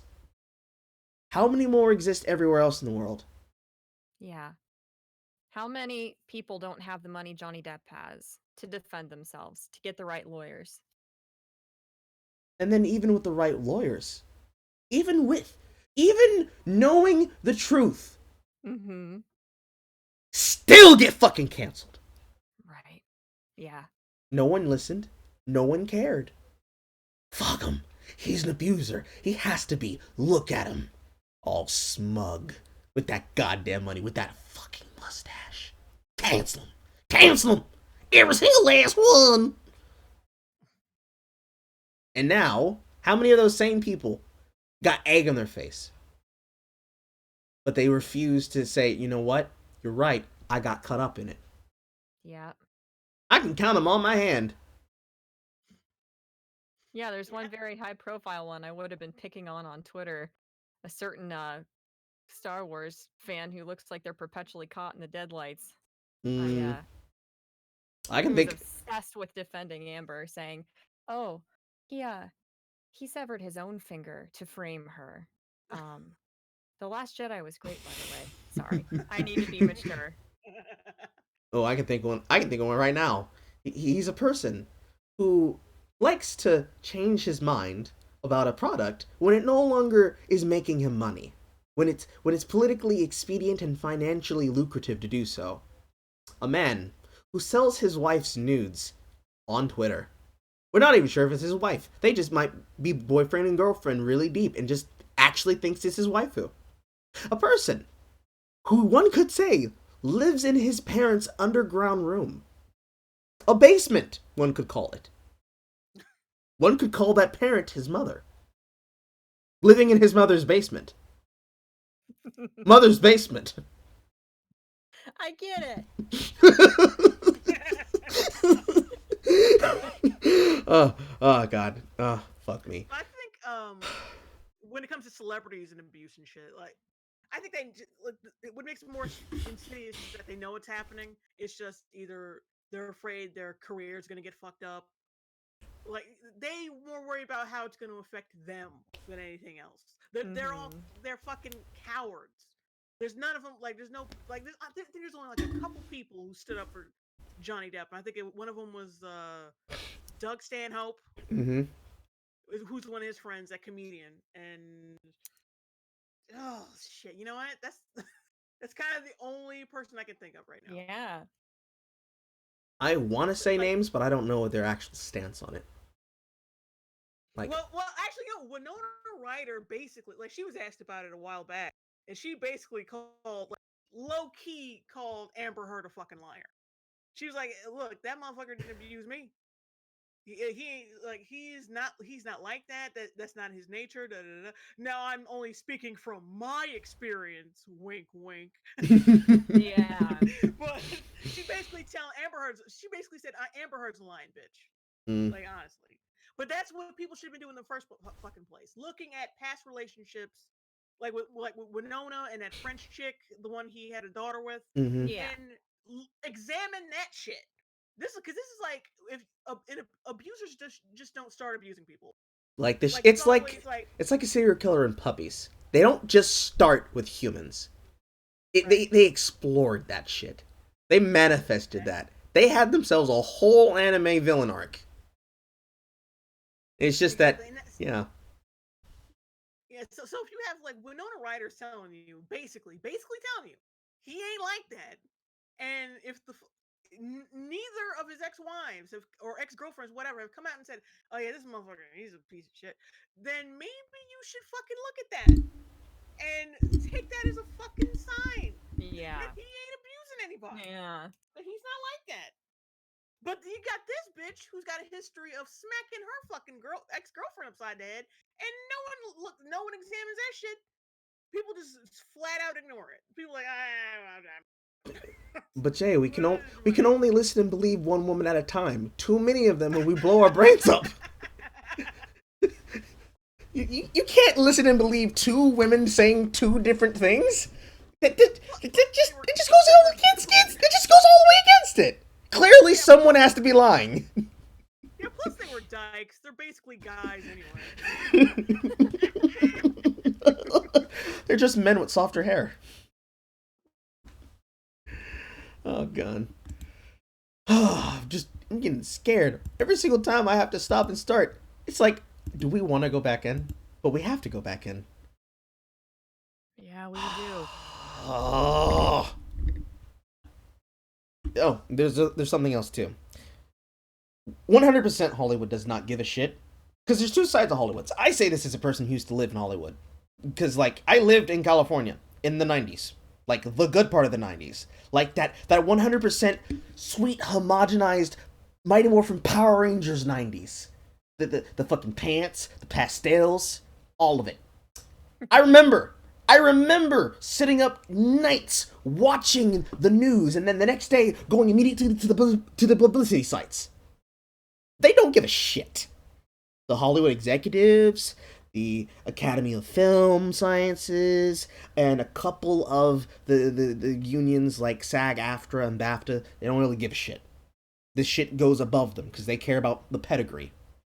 But how many of the people that run, the publicity sites, the actual on-the-ground paparazzos, the people who would be the ones to report said abuse, How many of them do you think know for a fact that he's fucking innocent, but they were told to their face, bury this story. We need to get the clicks. Dead ass, I know it happens. Yeah, and like that's the thing. Like you think that a man being abused, and like it turns out her crazy ass. You'd think that would be more click worthy. Like, oh, like this bitch is crazy. Like, cause you know how the paparazzi do. Sometimes they fucking antagonize people to get a reaction out of them. They did that Yeah. shit with They were oh fuck. This was a long time ago where Rebecca Romaine Stamos, like she was at a fucking elevator about to go somewhere, and this paparazzi jerk ass was yelling shit at her. It's like, oh, no wonder your fucking husband left you. It's like he was yelling shit at her, like Mm-hmm. trying to provoke a reaction. I'm like, okay, so wait, why don't you just? Well, I'm thinking, be, thinking like a paparazzi, a scumbag paparazzi person. Why not attack the crazy one and provoke them Right. to get Yeah. more clicks? You know what I'm saying? Yeah. Like, it's right up Hollywood's alley. They have Twitter to do it, because that's all they use it for. There are quite literally there are so many accounts dedicated to just harassing people on a regular basis. And not just Trump, just regular individual people. And some people do it for free. And they consider it a job. Yeah. Oh, man. It's like, there used to be people who gave a shit. And even there are still even some actors who give a shit. But I imagine a majority of the people who want to comment on this, like people like Anthony Mackie. Anthony Mackie, oh god, I love him so goddamn much. He is like, he's on the shit. Because I remember watching all of his interviews for Black and White and how eloquently he spoke about the concepts of it. And it was something, it was one of, he said a lot of things on top of Jaheim. That man loves Jaheim. He was explaining to the interviewee that he was talking to.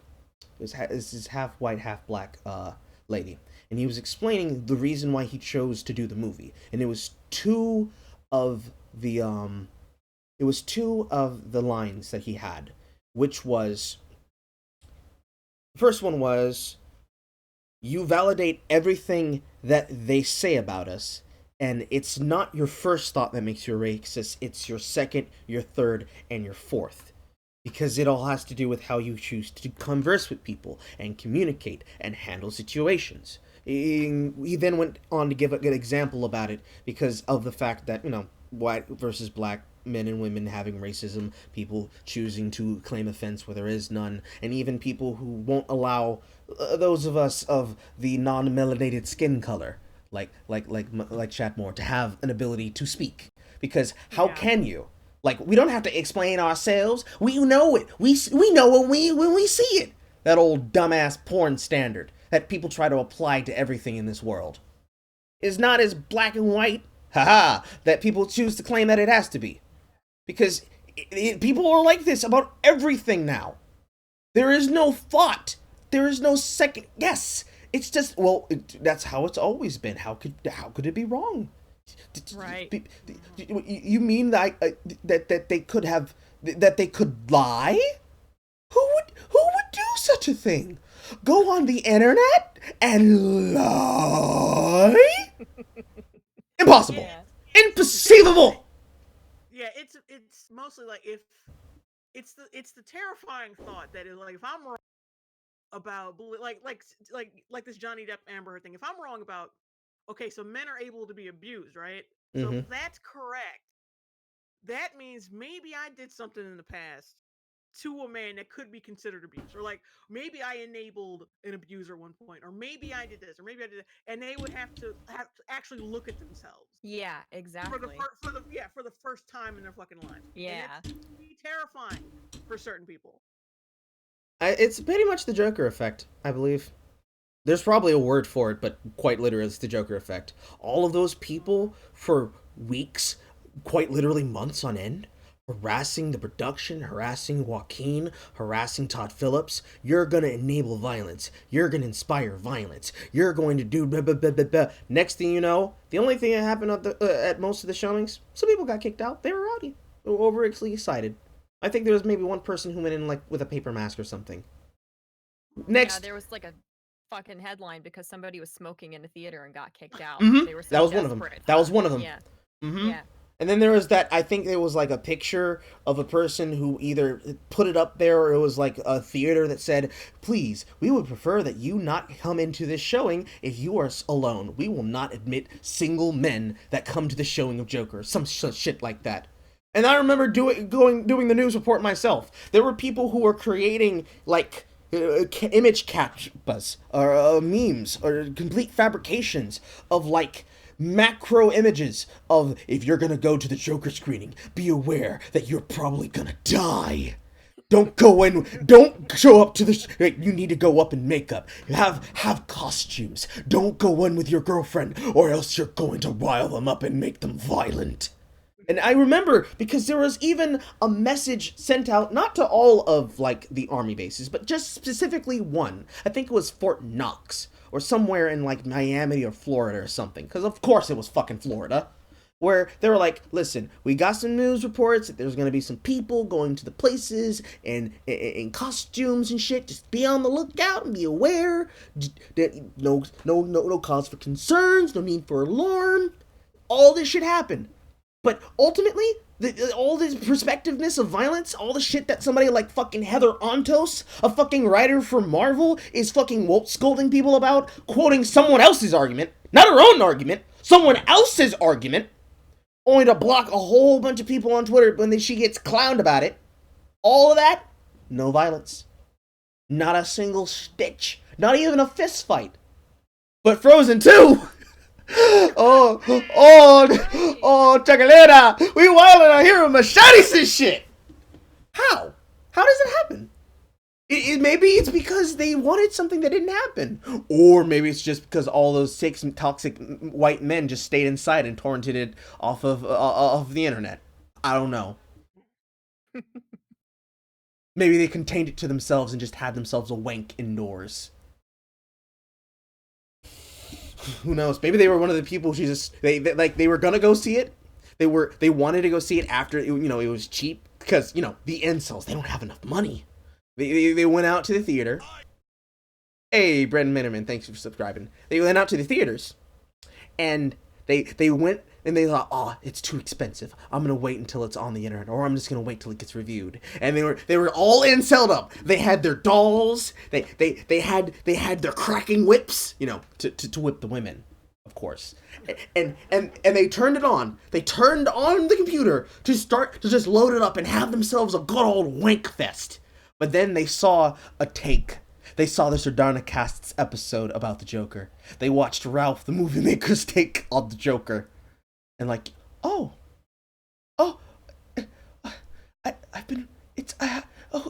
is this? I no longer have the hatred in me. I've been saved. Santa Maria, hallelujah. Like, is that how they think it's supposed to go? I don't know, but the way that they acted, that clearly had to be what they wanted. Yeah. Yeah. I was halfway expecting like Booby Bob to just get up with a rifle and just go start shooting people in the street. Like, we know he hates we know he wants that future, guys. Who's like, I don't know, but don't put it past him. Fuck, man. Let's get back into it.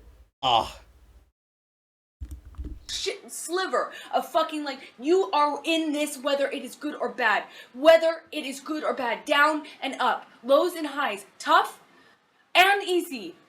Here again, saying he doesn't stay and fight with her. He leaves. He removes himself from hostile environments, in her words, every single time you split at the top or beginning of a fight. But Good. I thought he beat her whenever she questioned him or at the drop of a hat.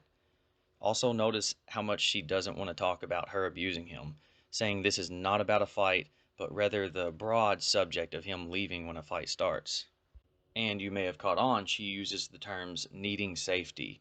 You'll realize as this progresses, she's referring to not physical safety, but the safety that the relationship and Johnny are not going anywhere, and she wants to be confident he won't leave, but rather stay and fight through the bad times. You got the tapes, let me hear them. Send me the fucking recordings. Just text them to me. I don't know how else to say I will to you. I haven't because we have not been well. We have not been good. When I fucking move out, if I move out, then you'll have them and you can fucking relish them. You won't fucking like it, what you hear. Won't make you happy. But you'll hear what I'm telling you. That was after Toronto. Yeah, that's when we came back here. I know where we Toronto, were. Boston, here, I know where we rehearsals. were. We've been on the road basically since Australia, and I have been at your side. And I have not been filming a movie. Well, we were on our honeymoon. I hope you were at my side. I'm not talking about... Quick note. It's not important, but when they were in Australia, do you remember when they smuggled in dogs and they had to genuflect in front of the Australian government so that they didn't get arrested? Am I the only one that remembers that? No, I don't remember that. I don't either, no. Hold on, let me look it up.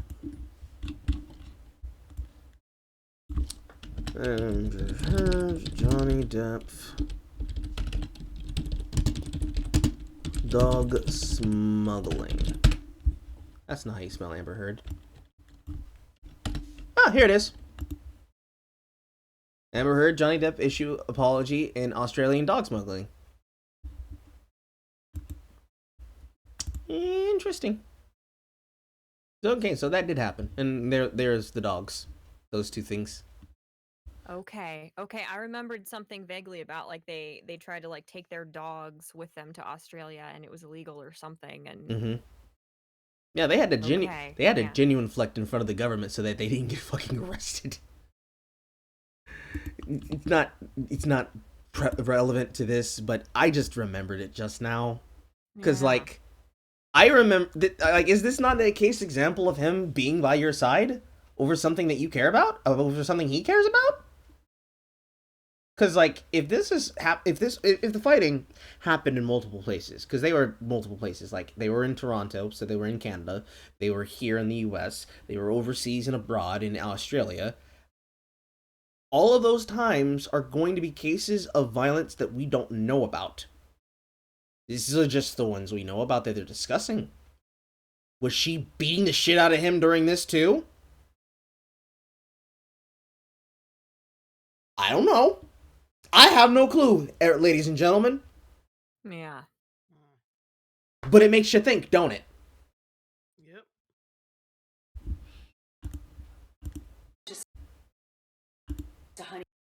Oh my lord. Now am I? I'm talking about many months. And was it all the honeymoon? No.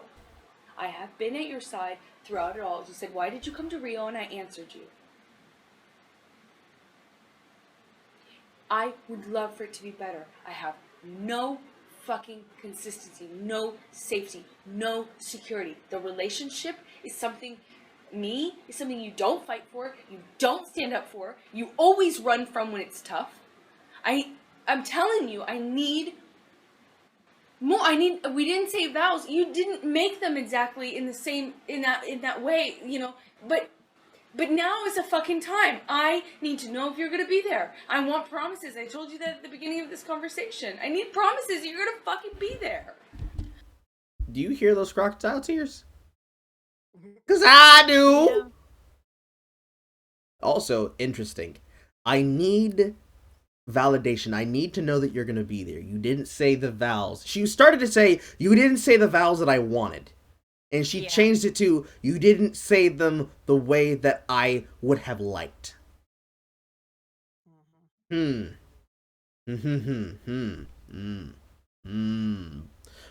a question. She blames him. Mm-hmm.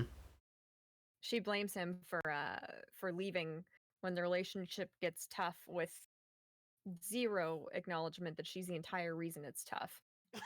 You know? Yeah. Here's a question.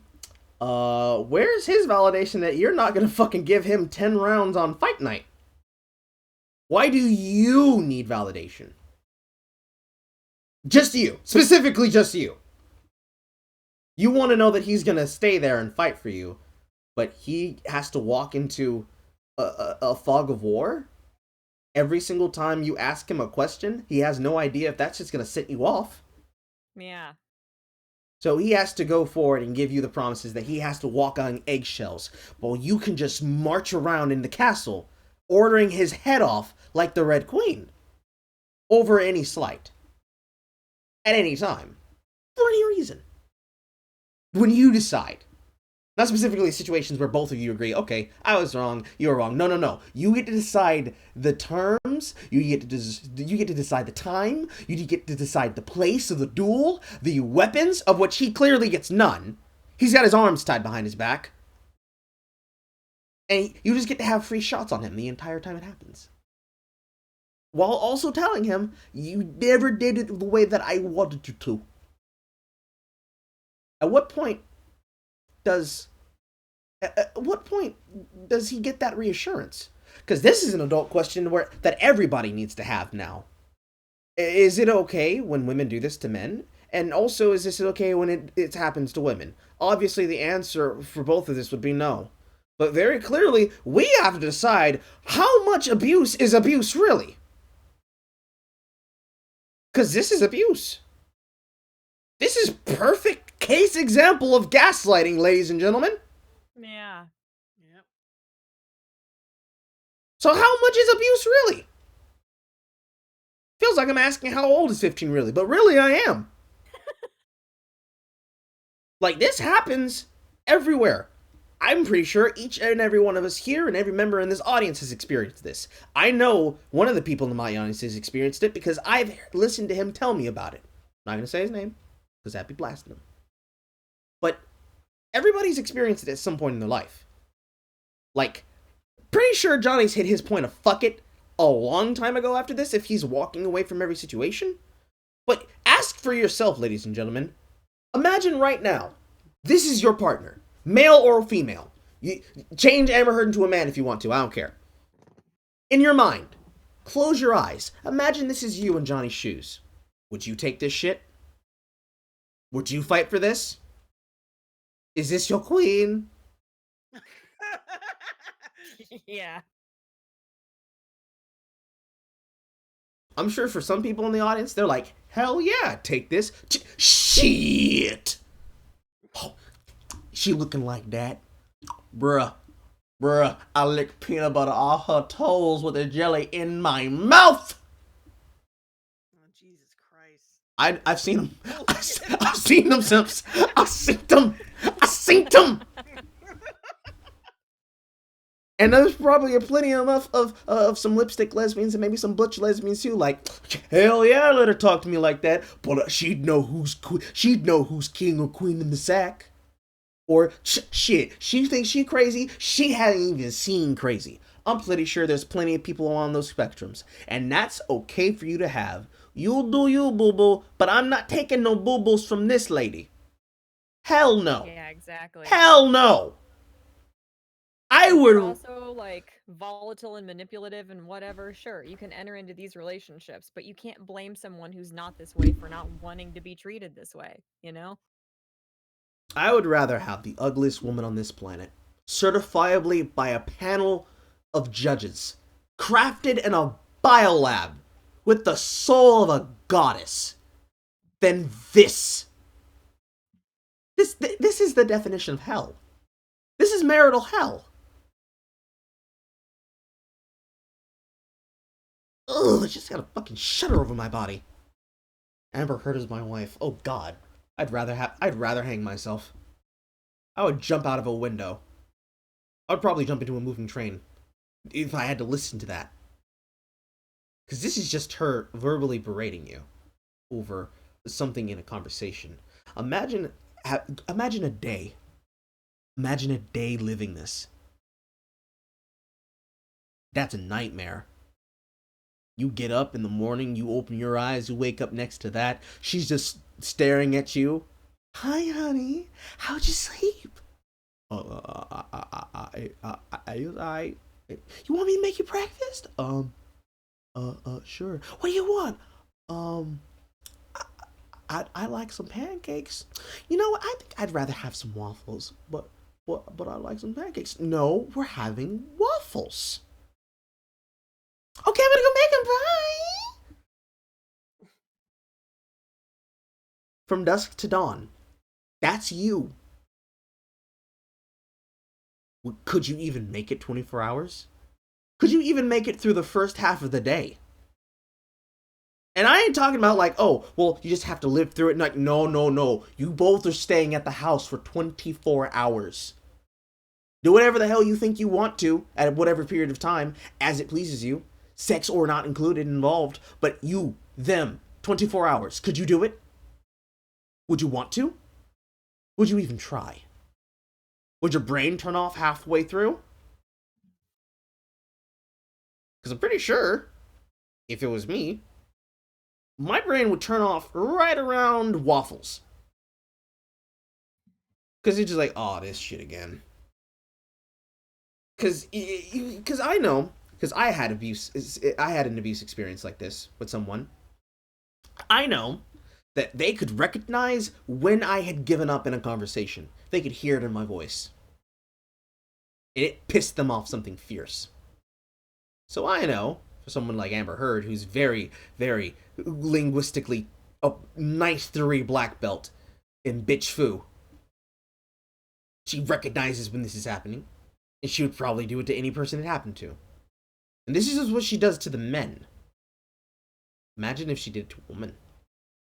Imagine if there was a woman crazier than Amber Heard and she ended up breaking up with them. Imagine where she actually got this shit from if it wasn't just learned behavior from her environment. Yeah.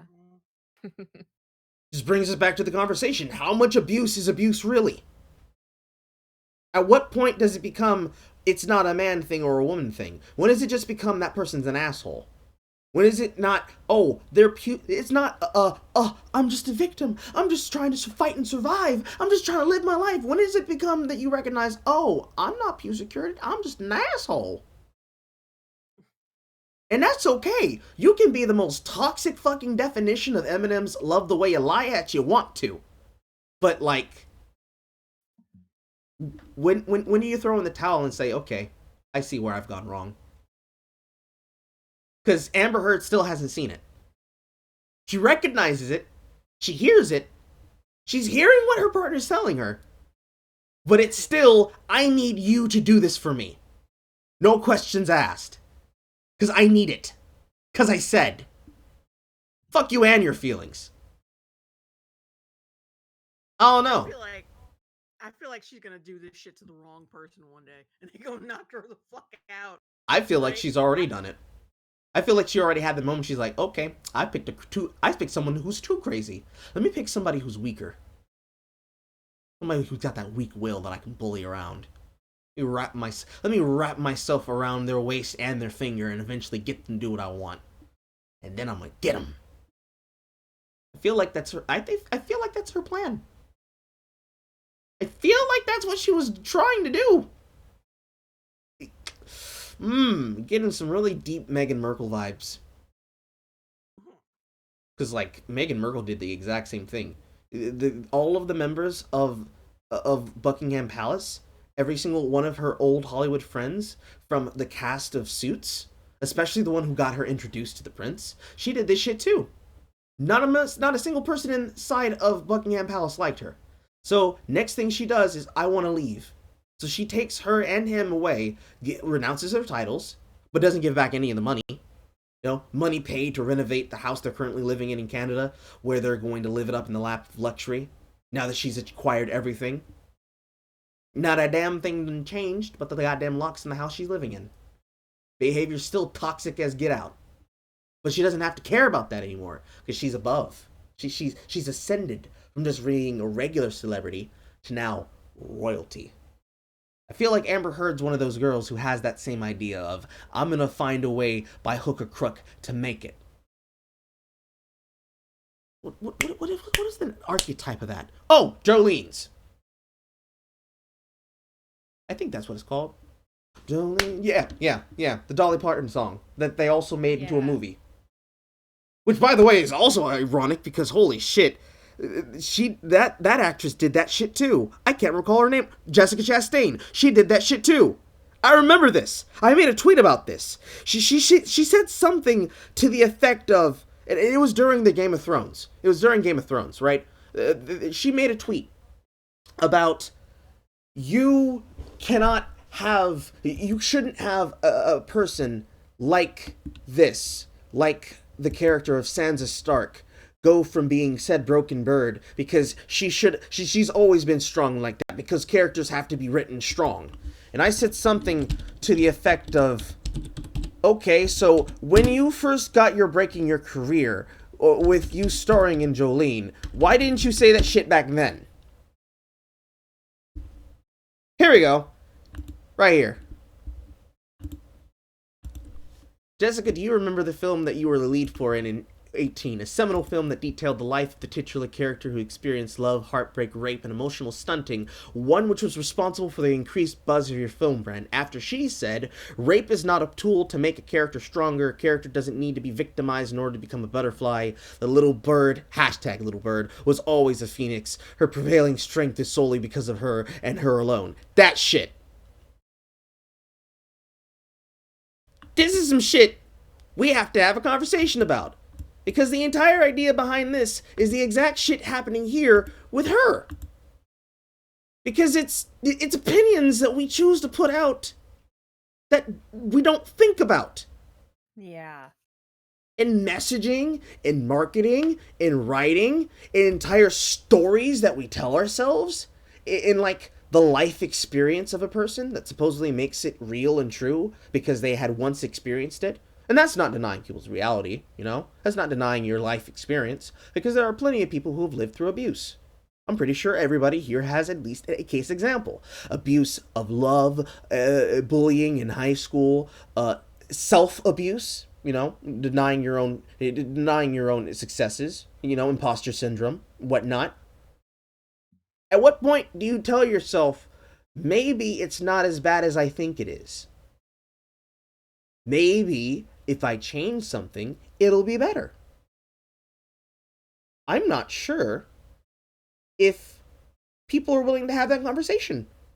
Because what is Me Too, and what is believe all victims, and what is believe her, and what is persecuting people by attacking people on word of one person alone and never questioning the evidence, other than denying the very understanding that comes with knowing that people can be wrong and that people can learn and change, but also refusing to accept that they're a person. Because that's denying personhood. Where supposedly things can never be anything but one way. Yeah. Someone's got to have that conversation. I mean, we're having it right now, but it's just three of us. We want to have that conversation as a group of people. Somebody has to say it, and it has to be a woman who says it. Because if a man says this, they're going to be ignored. Yeah. Yeah. It has to be one of those woke fucking Twitterati's that has to say it. You know, get a Bette Midler. You get, God, I love Bette Midler as an actress, but as a person, she's, Twitter. But it has to be someone like Bette Midler. It has to be someone like Saria Roseo. It has to be someone like it has to be someone like Lizzo. It has to be someone like any of the millions of models that choose to then go into activism. It has to be an Ashley Judd. Someone, one of them, needs to get up on a podium and say, let's stop abusing people for no fucking reason. And the second that they say it, the mob's gonna sick themselves on them. Because that's not what they want to hear. Yeah. Alright. Alright, I'm gonna be back in like 5 seconds. I'm gonna let it play for a moment. And when I come back, you let me know if you have something you want to add. All right. I'll be right back. All right.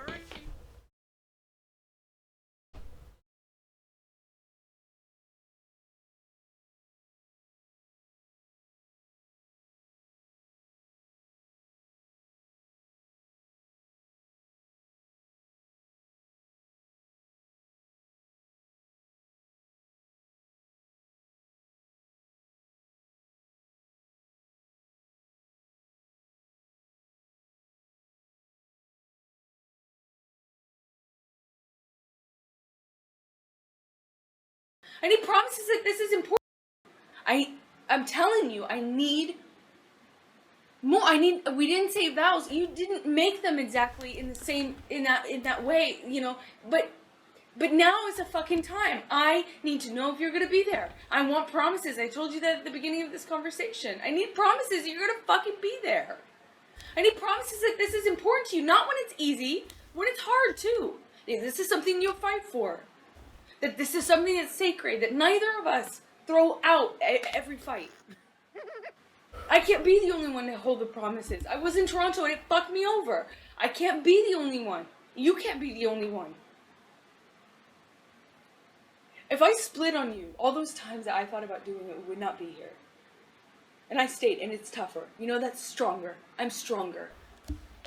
It is easy to run. It is easy to run away from problems. We'll never work out anything. You can't run away every fight. You can't. It's easy. It's not brave. It's not strong. It's harder to say to somebody, I want to work this out. I want to face what I have. I want to face what you have. I want to work it out with you. You're not working it out. You're running away, and then you make me be the bigger person every single time and come to you and knock on the door and come to this house and say, hey, we're married. It's supposed to be sacred. Calm down. I made you. Yes, by default. If you're never the one to do it, one of us is, and I'm the one to do it every time. It means I'm the bigger person every time. It means I have to be the strong one. It means every time I have to fight for our relationship. And you get to be not, you get to be lazy. You get to be cowardly. I don't know what it is. What are you here for? What do you need me for? Once again, I am fighting for the relationship. With a guy that you don't fucking trust or like? Why? I did not say I didn't like you. Yes! I love you. You're Get in her ass, Johnny!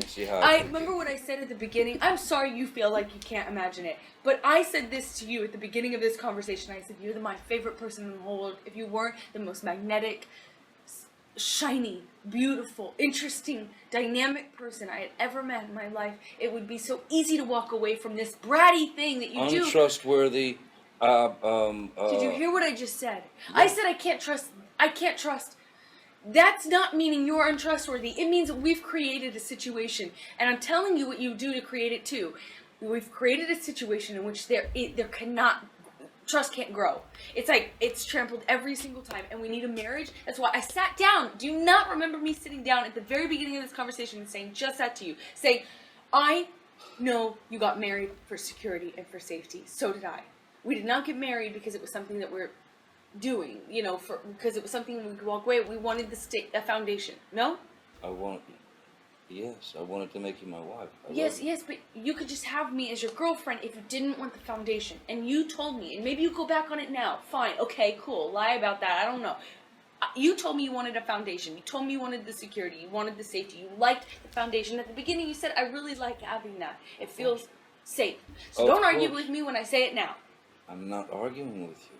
Oh, yeah, but you had to pick it apart.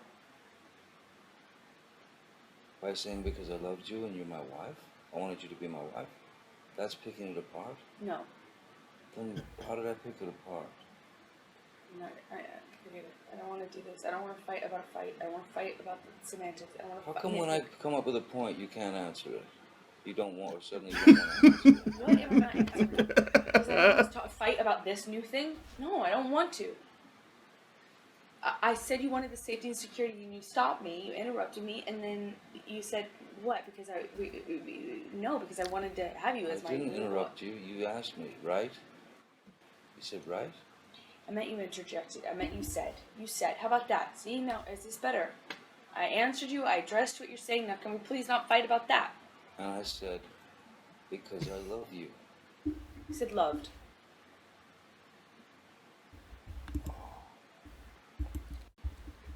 Talking about a fucking event that's past tense. If I used loved, my apologies. It doesn't mean I don't love you now. See how much she actually does pick apart the things he says, or sometimes even doesn't say. Kind of like the whole. I gotta pause it here because I needed to point out two things. Well, more than two things, but at least two things. Because we've been hitting her hard on this, and now I need to hit Johnny on this. Mm-hmm. Marrying someone to establish security in a relationship is where you fucked up, dog. Yes. Yep. Yeah, because I had a question about that, because he was with the model woman his two kids are with. He was with her for like 15 years? I think his son and daughter are like probably teenagers now.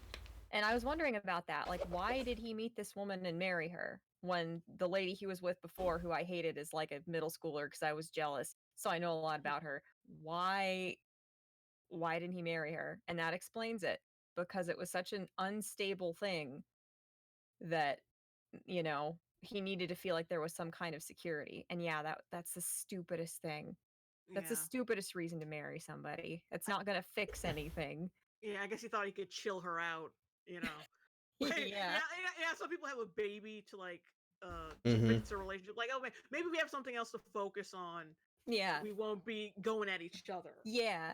There's like some women they'll suggest getting a dog because dogs are Yeah. basically like children, and they'll So try you're to not gonna like gauge. hit somebody in front of your dog and you feel like a monster. Mm-hmm. Yeah. But then it was the other thing that she did because I didn't I wasn't there for the top of it because I had to go get some water because my throat is dry. But her what was she? I gotta go back for a bit. And I don't know where she said it, but there's a bit where she's comparing him to. I think she said it was this bratty thing that you do, but I don't think that's the word she wanted to use. She said bratty thing that you do instead of bratty thing that you are. And she was using a multiple amount of like adjectives to describe him and his behavior. So it makes me ask a question. Um does she view him as two things at once? As like this example of this shining golden god that he was, and then this pathetic thing that he's being? Is she making him into a Jerry in her head? Is that what's happening? It sounds like she's like trying to placate him by telling him that he is the Johnny Depp that everybody in the world sees him as, while like ridiculing him for being the broken man that she made him into. If so, that is some you have gone beyond my expectations of what I thought I was going to see, Miss Heard. You went from conniving evil woman to fucking she-devil. Yeah. How dare you be broken? Now take my foot out of your ass. We're leaving. Yeah. Boy. Ooh. That adds that's dark. That's a dark dimension from which not even the heart of the cards can escape from. And she's so articulate. She uses so many big Oh words, so much yes. like terminology that Yes. her like $1 million a year therapists have told her. She's She's such fucking a fast poetic. talker. She's so fucking manipulative. It's insane. Yeah. You can tell she used to be a hick. Because like she likes to throw like psychology and shit at him, and like you said, like she throws around big words and shit. You can tell she used to be a fucking dumbass at one point, and because she speaks like she's hot shit because of the connections and how she got up to this point. Yeah. You said that she was from Texas. Do you remember what part? Mm-hmm. Like where? Like Dallas, Texas? Shit, I don't know. All I heard is that she was from Texas, but I assume that she's from one of those. She's a hick. That she's one of those. She's one of those. I used to live in a trailer type chicks.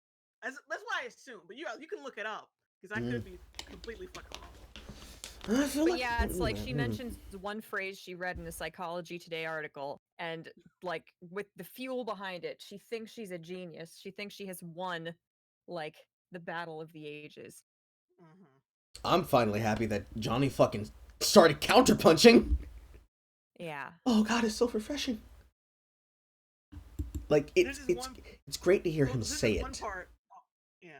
There's this one part where he gets kind of bold and shit. Like he starts because there was this one event of abuse where like he was trying to get away from her by hiding in the bathroom, but like she kind of like fighting him for the door and shit, trying to open it up, and she stubbed her toes and shit, and she she itemized that as well, one of the many times he was abusive because she stubbed her fucking toes. So anyway, he throws that back at her. He's like, how's your toes? How's your toes? He starts taunting her with it. Yeah. And I was like, oh, that's fire right there. Yeah.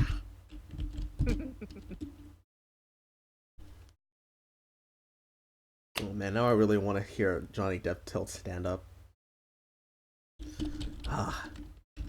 One day. Let's see here. Emmerich, Texas. That's not how you spell Texas. Oh, wait a minute. Oh, she is from Austin, Texas. Okay. Passion for acting led her to drop out of high school at the age of 17. Yeah. Later moved to Los Angeles to work as a model and actress. And her first acting role was the pilot of the 2004 television show Jack and Bobby. I think I've heard of that. Yeah. That was on NBC or some shit. Let's see here. What Interesting. what ethnicity is Amber Heard? She is American. All right. Where did she go to school? St. Michael. Oh, fuck me! She went to a Catholic school. Oh, damn. Oh, fuck me! Oh, I understand everything now. I understand everything now. Oh, ladies and gentlemen, we got her. Oh, she's one of those.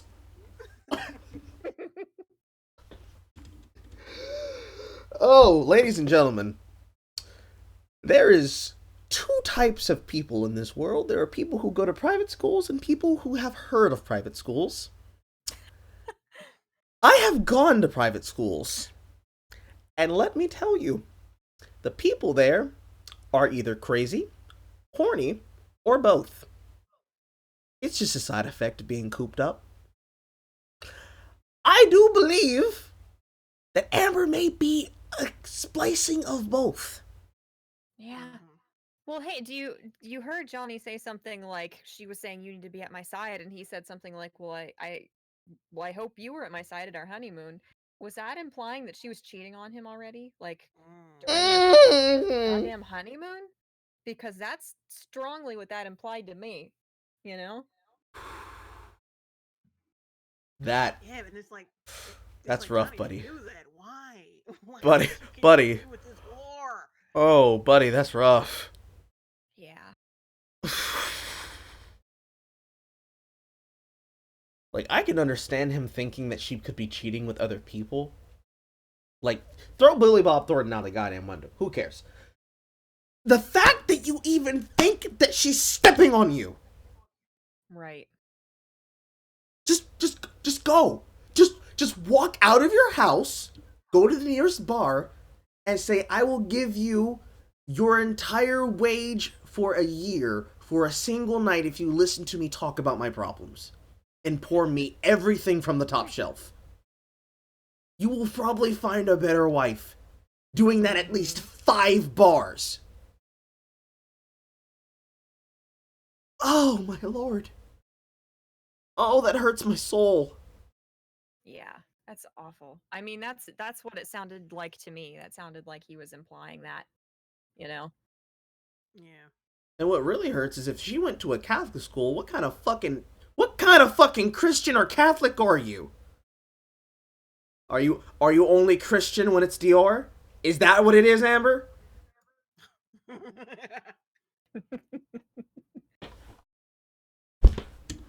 Oh! Yeah, it's sickening. Oh my god. I'm doing my self-soothing fucking exercises, man. This is really irritating. Breathe in and breathe out. And scream internally. Yeah. Ugh.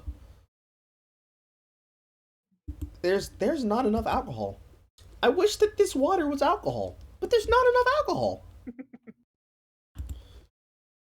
Ah, fuck me. You said loved when he said love part. but then accuses him of picking it all apart. She says she doesn't want to fight about the very things she's trying to verbally beat him down about, this time using guilt and then love bombing him to subdue him before telling him again what he is doing or saying is wrong. At least that's how I'm hearing it. My whole point that you had, I don't know, an issue with is that you love me. Yes, you married me though because you wanted some safety, some security, some stability, a foundation. Of course I want that with you. It's why I'm married to you. But I need the safety, I need the security, I need the boundaries, and I think you... Could you not agree? The boundaries? The same things. So But when you start flipping out, and I can't get a word in, and it's you know, manic and angry. Well, what the fuck, Amber? I get angry. I'm human. Hey, she gets angry. She yells. She hits him. It's human. Let her be human. Notice who the voice of reason here is, saying that he doesn't want to be there and go through it, and because he just doesn't want to fight, which in turn makes her even more angry because apparently that's what she wants him to stay and do, to fight and stop running, even telling her alleged abuser that he isn't brave or strong by leaving, but she is by fighting. Her words, not mine. Just try. Let's both try. If there's anger, if there's something fucking really fucking poking us in the ass, let's try. Try not to fucking fight. Try to address it without jumping down each other's throats, because all that's gonna do is build a mountain of fucking resentment, some species of fucking hatred within the love, and Yes, Johnny, yes. totally fucking mistrust, because you say you don't trust me. I get it, okay. I'm flake, I'm a this, I'm a that. I didn't All say right. as a person. I was speaking specifically about I don't trust the marriage. I don't trust you. I don't feel safe with it because you always fucking bail on it. Well, then That's I don't know, you know. I want the trust back. You can deflect all you want, say it's my fault, say how dare I get angry at you ever, whatever. What the fuck do you mean deflect? It is your fault. He never said don't get angry ever. It's amazing how she injects all this nonsense that he never said into... He just even elaborated his own fault, and her immediate response was to dismiss it. I didn't say it to you like that. I meant it like as a person. How the fuck did you mean it? Like caterpillar? Yeah. Like a slug? Yeah, like he said, I'm not saying don't get angry. I'm just saying, I don't want your outbursts to end up me having no penis. That's what I'm saying. This is what I'm saying. I don't want to be Lorena Bobbitt as a result of your anger. Yeah. You crazy bitch. That's what I'm saying. It really hurts too when she goes to the I get angry. I'm human. No. Humans get angry. You become the embodiment of the phoenix. All life tapping, absorbing, and everything. Yeah. Shit, she should have probably been in that film. I mean, how can you look at that? How can you look at that picture of Johnny Depp's fucking finger with a big, like a fucking hole in? And I'm not talking about like, oh, it's just a little. It's a hole. He has a hole in his goddamn finger, It's and be like, like oh, well, yeah, a baby carrot somebody ate or something. yeah. Mm-hmm. How can you look at that and be like, oh, he's not getting abused? Like, no, she's not a problem. It's all him. No. I have seen people who saw that and they're like, come on now, Carl. That's not true. She didn't physically do that to him. It was a champagne bottle that exploded. What hand was it that threw it at him to where it exploded on his hand? Right. You fucking moron. Oh my god. Oh man, Do you remember when I was showing you both the pieces of the footage of when he was in the hospital explaining to the small girl how he lost his finger? Yeah, yeah. That's really hard to watch. Because you look at the little girl and it seems like she kind of knows it's not like he's bullshitting. It's like she kind. I don't know. Just got to. I just looked over at her when he was saying that and it just looked like she. Like you could see the wheels in her head. Like, but wait, Yeah. you chewed it off? He's just like, yeah. I just got hungry and I just nibbled it. I just nibbled it right off. Because I don't think he wanted to even like begin to explain. Like, now listen, little girl. There are cameras here, but I need you to know how crazy this bitch is.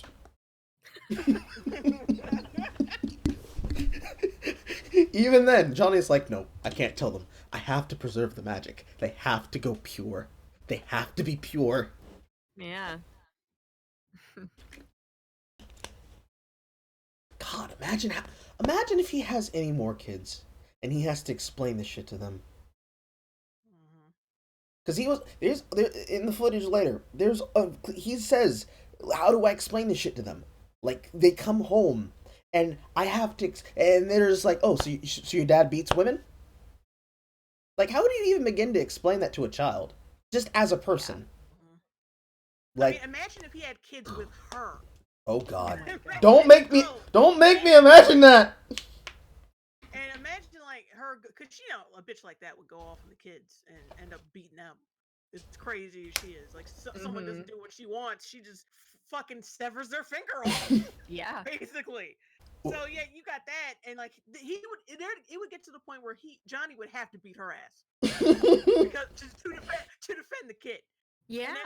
And then he would actually have to go to prison.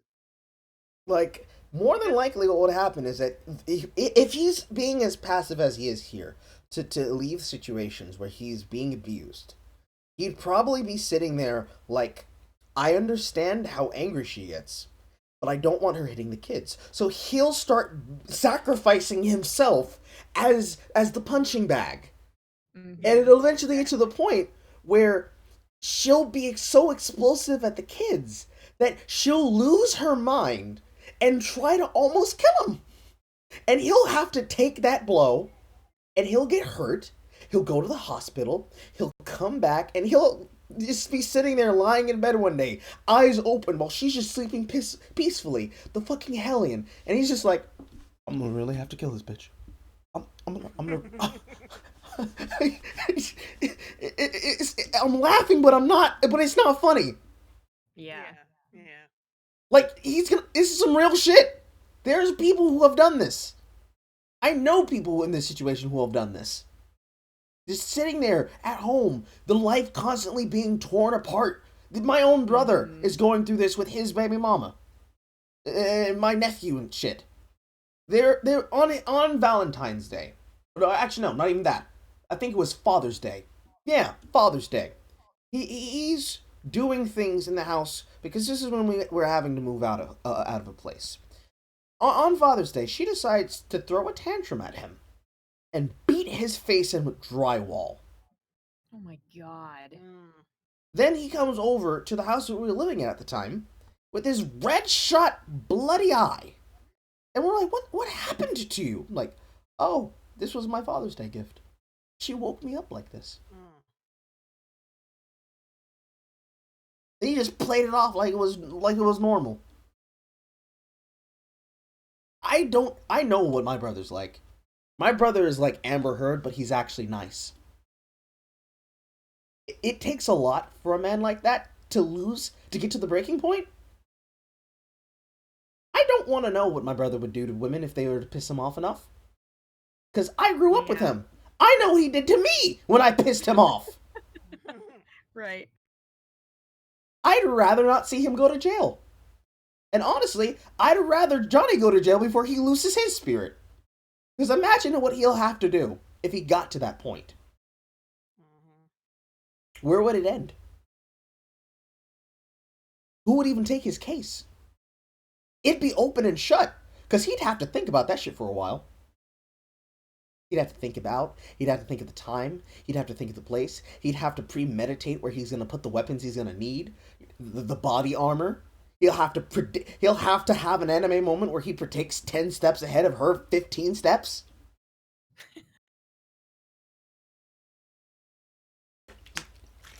And then the worst part about it all is she's still, even when he's pointing out the fact that this is going on, she still is just, you need to do these things because I said.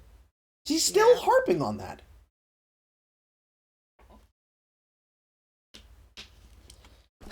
Boy. Oh boy. Yeah. I'm telling you. I'm telling you. I don't know. I don't know. You. I don't know what. And the sometimes thing I is, don't. I don't want to fucking be there and go through the shit. I don't, man. I don't. I know. And I don't want to, because I don't want to fucking fight. But it doesn't have to be one. It's not like I'm saying, hey, choose fight. You just said I get mad, I'm gonna scream. No, I didn't say that's always the case. I said, yeah, I'm mad. It happens. It happens. Yes, I know. It happens often.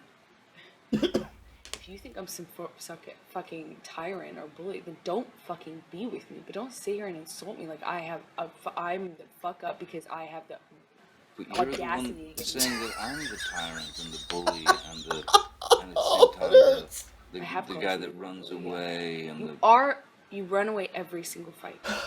Okay, so I mean, then what are you? Then I'm not doing lying with me? about it. Then what are you doing with me? I already answered that.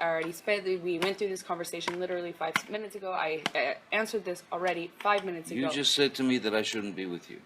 No, I said if That's you. what I feel. No, I said if I'm some, harping bully, which is what you make me sound like. Like I'm like constantly on you, making you feel bad. That's what I do. And then you ignore everything. You take me for granted. You're ignoring everything that I do for you. You make me sound terrible. You talk about me in a terrible way. You do not fight for me. And then you want to sit here and make me sound so terrible to be around. Fight for you? You don't. Everything I've already explained. No. 10 minutes before. No, fight for you. I don't understand. You never ever do the work. Put in the work. If we're arguing about something, you don't ever try to get to the bottom of it and figure out, make the peace. You want to make wrap it the easy bandages on yourself. you, so you split. Yeah. You don't fight for me. You don't fight. Keeps doing that. Oh boy.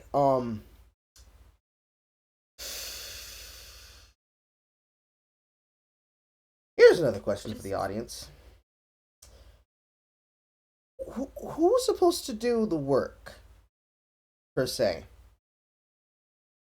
The man, the woman, or both together? I mean, well, Johnny is like, he's way too passive. I think he needs to work on that. But like, the immediate problem is her, and she needs to take her ass some kind of anger management or whatever. Like, well, first is like the separation and divorce and getting the fuck out of there.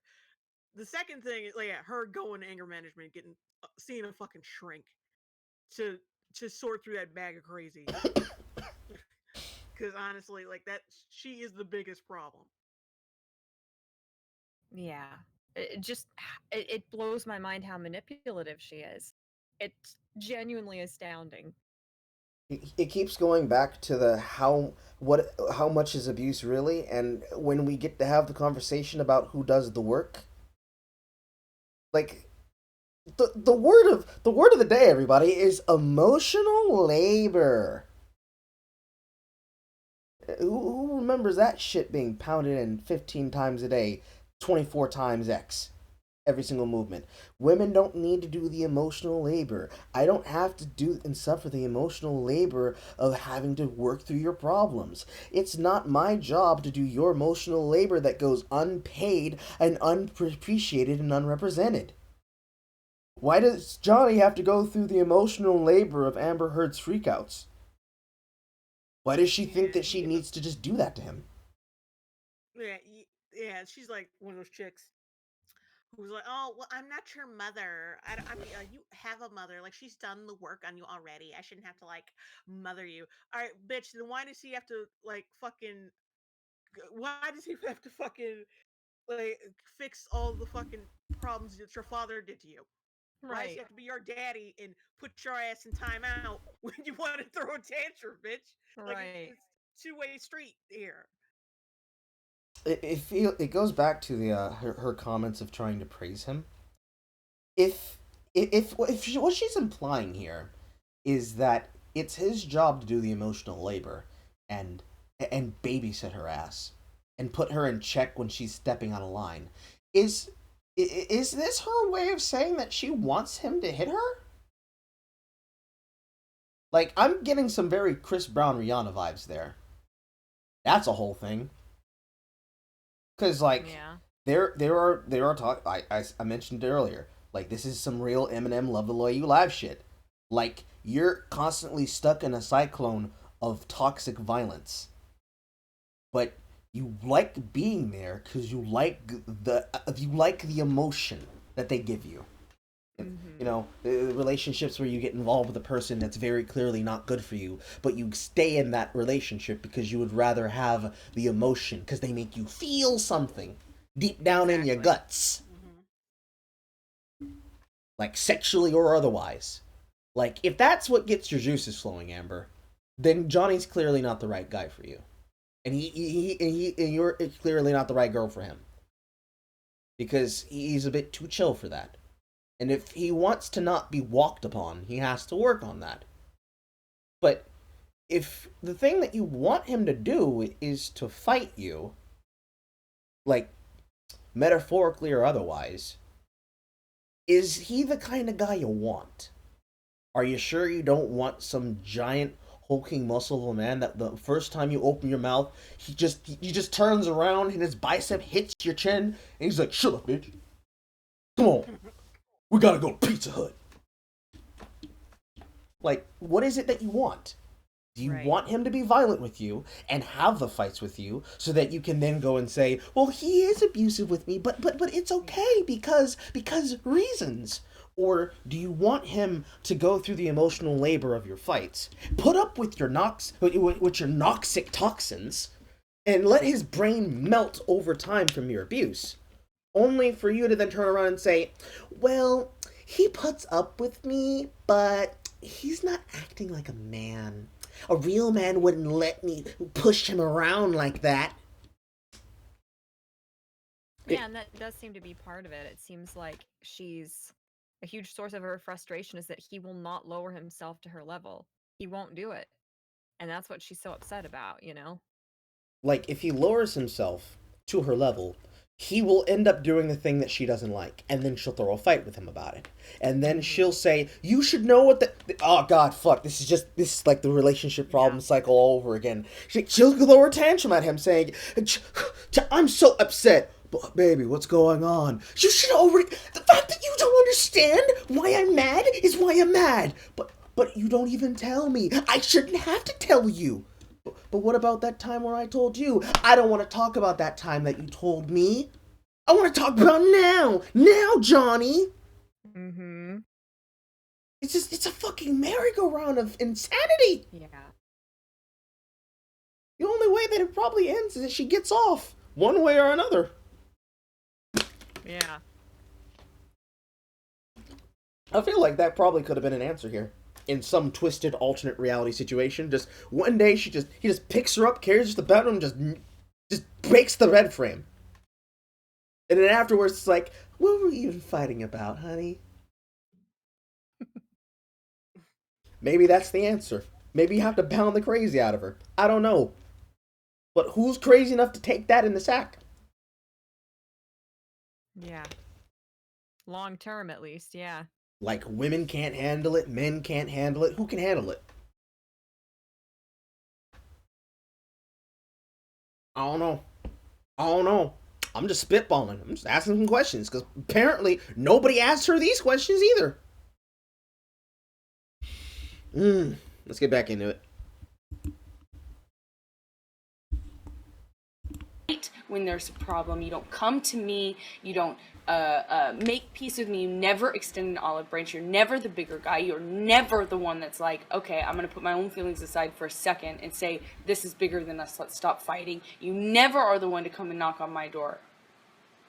You take me for granted. It's not true.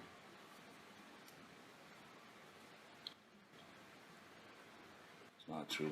I'm not the one who fucking throws fucking pots and Those are different. whatever That's the different. fucking else at me. That's one does not negate the other. That's irrelevant. It's complete non-sequitur. Just because I've thrown pots and pans does not mean that you come and knock on the door.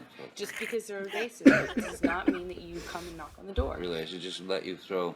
I'm not saying that. You're saying that. You're putting words in my mouth and then making non sequiturs. I'm giving you a situation. No, you're trying to justify how you don't or do come to the door. No, based I'm on whether I throw justifying. pots and pans. It's irrelevant. No, I'm justifying how you seem to think that there's this cowardice in me that runs away and I don't fight for you.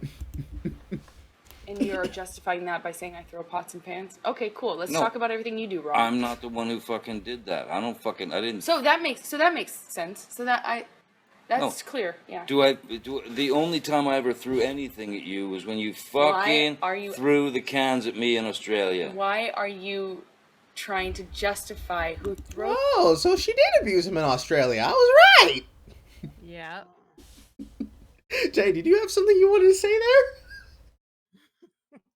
I was gonna say, I'm just gonna like say something like mocking, like the existence of vases does not negate what. Like, no, I'm not saying the existence of vases. I'm saying you fucking busted me over the fucking head or what. But that's different. That's fucking different. That has nothing. You're still not there for me. When you're in the ambulance and your hand is bleeding because I cut it off, you're not holding my hand with the stump. Come on. Yeah, when you go hide in your room and I have to come banging on your door to get you to interact with me again, the fact that I throw shit that can sever limbs at you is completely irrelevant. Stop putting words in my mouth by pointing out that I throw projectiles at you every time I get upset. It's like, babe, why won't you talk to me? You threw a fucking pan at my head and gave me a concussion. But it's different. It's different. I had a broken nail, Johnny. Don't you see this? Why won't you hug me? Because you cut off my fucking arm. Like, tis but a scratch, bitch. She fuck around and somehow kill him. She have a fucking seance like, Johnny, why did you die on me? Bitch, you pushed me off the plane. That is the ultimate example of him splitting from the conflict.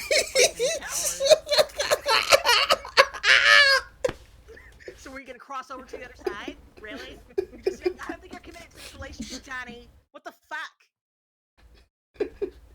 Oh my god. If you were a real man, you would have come back from the grave.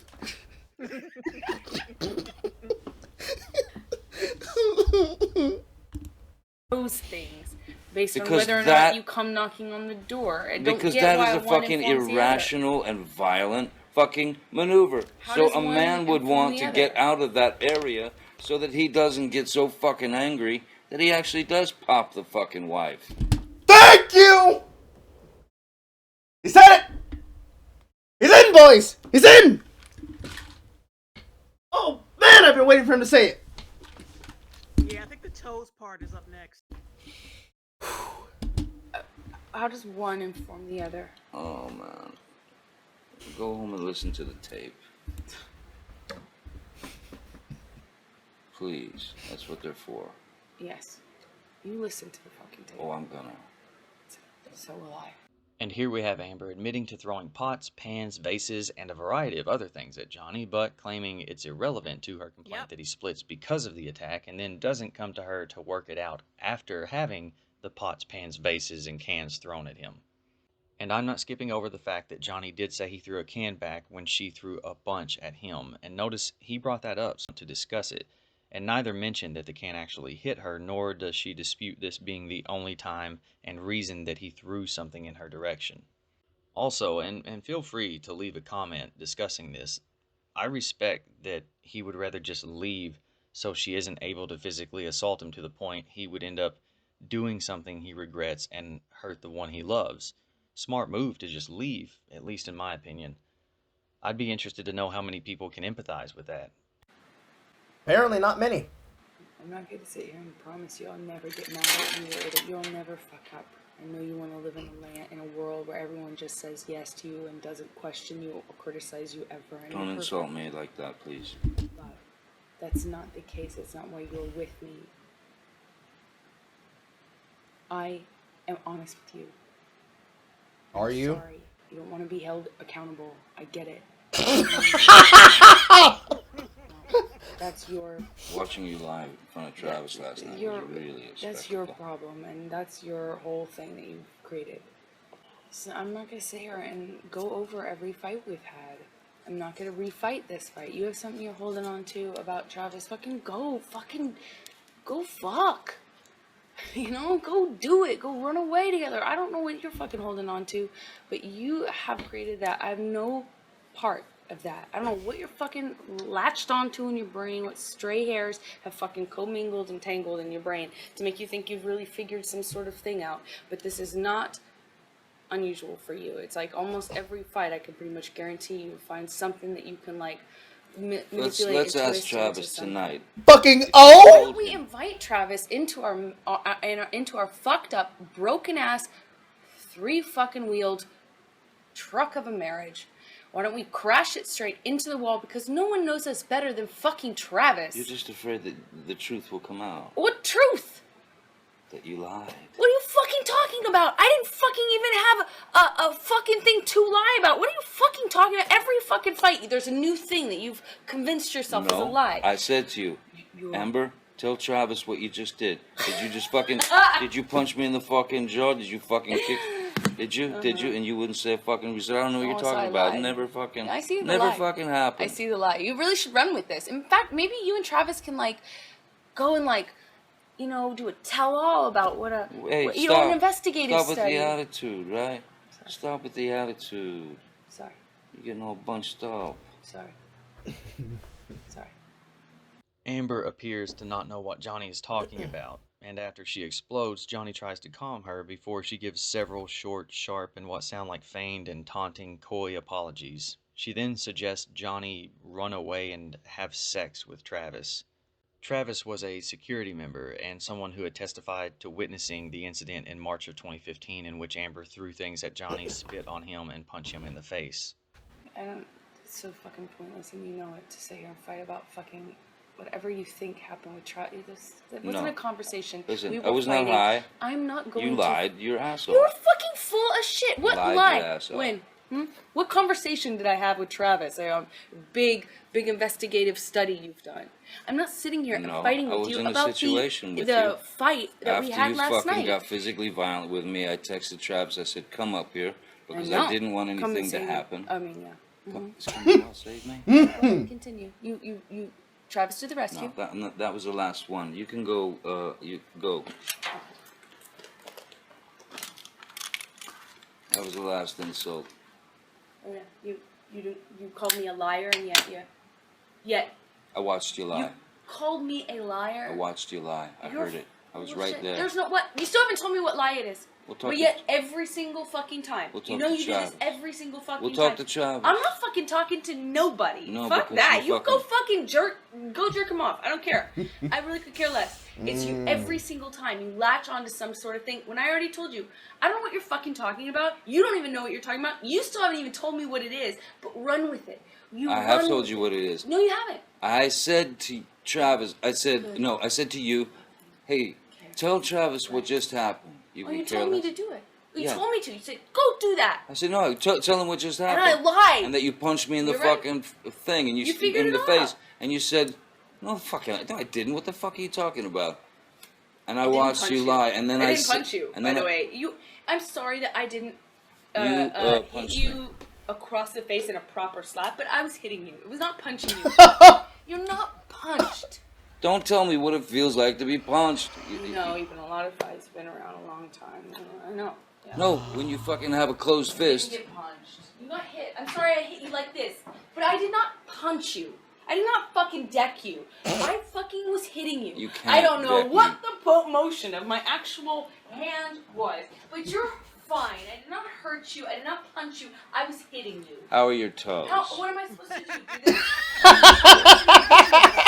You are. That's the difference between me and you. You're a fucking baby. Because you start physical fights? Because you start physical fights? I did. Oh, you're right. That was hilarious. Oh my god. You want to take a crack at that? Because I need a moment. I have me a case of the vipers. It's really charming that she's like done these bullshit campaigns about you need to speak up about stuff like this. And then the second he actually calls in his security guard to stop himself from being physically attacked, she insults him by saying he's like in a gay relationship with the guy. Like a man actually protecting himself from being physically abused is some kind of insult about homosexuality. She's a very, very benevolent, very social justice oriented person, isn't she? I love the fact that every single time shit like this happens, that's the first thing they go to. It's like clearly there's something wrong with him because he needs his guy friends. What? Yeah. I'm sorry. I thought you said you wanted men to be in touch with their feelings. Yeah, she's basically like low key calling him a faggot. Yeah. Yeah, she is. It's insane. Hell, at this point, I'd ship Travis with Johnny. Who knows? Maybe he'll treat him better. He already protects him. Who knows? It might be the diverse relationship we need. Yeah. It is amazing. The fucking second he starts sticking up for himself, she loses her mind. She starts screaming at him the second he actually sticks up for himself. And then... Like, I see why he shuts himself in the bedroom. I see why he goes and hides. Ooh, and then the fun part. Ooh, the one that just palpitates my fucking heart chamber. I did not punch you. I don't remember the actual finger that my hand would. I don't care if you're throwing up gang signs when you throw your fist across my face. You hit me. Like, do you think you need to be holding your hand and you need to pull back and properly do a hee-yah punch to my nose in order for it to be considered hitting? Do you think that it can only happen with your crip walking 16 ways to the south drinking orange juice? Like, it's only considered a punch if there's a whole bunch of other people who are standing behind you. You know, you get Sofia Vergara, maybe get Raven Simone Baxter, maybe Joy Behar, just to like kind of try to, but not really hold you back so that you can accidentally put your finger directly into his eye. You didn't mean to do it. Right. If there's not some dumbass in the background yell "World Star," you didn't punch him. Doesn't count. We didn't get it back on the instant replay, so it's not real. Point goes to Ravenclaw. And then she goes to yell, and she refuses to accept exactly the reasons why he would walk away. He starts saying exactly verbatim what he's consistently said here. Mm-hmm. And she mocks him split second. And I think the sounds that we heard, the clattering, was him like taking off whatever microphone he set up for him to have his conversation on the table. And she just keeps laying into it. Like, here's your sign. This is you. I mean, pettiness is going back and forth between both of them. This is not the way that normal people would probably conduct themselves in a conversation if they're seeing both sides of the discussion for each other. Let's get that out of the way. Johnny is as wrong as Amber Heard could be wrong, but she is not as violently wrong as she is. His sins are not the same sins. He sinned, but they're not the same. They are not the same. And then on top of that, not only does she berate him, insult his humanity, insult his masculinity, but then inserts that he has to be such a baby because he refuses to just be abused. Yeah. I can't stop hammering this enough. It's not okay. black or white, man or woman. It's not okay. No matter how much you might think they can take it, it's not okay. Even a tower of rock is weathered down by a storm.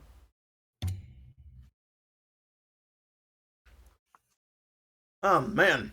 This clip probably isn't even over either. That's the worst part. Yeah. Did start a physical fight. Yeah, you did, so I had to get the fuck out of there. Yes, you did. So you did the right thing, the big thing. You know what? You are admirable. Every single time. What's your excuse? When there's not a physical fight, then what's the excuse there? You're still being admirable, right? Just by running away? Yes. And you can sit here and call me names, but you get called a name, and what do? That's the last insult. You're a baby.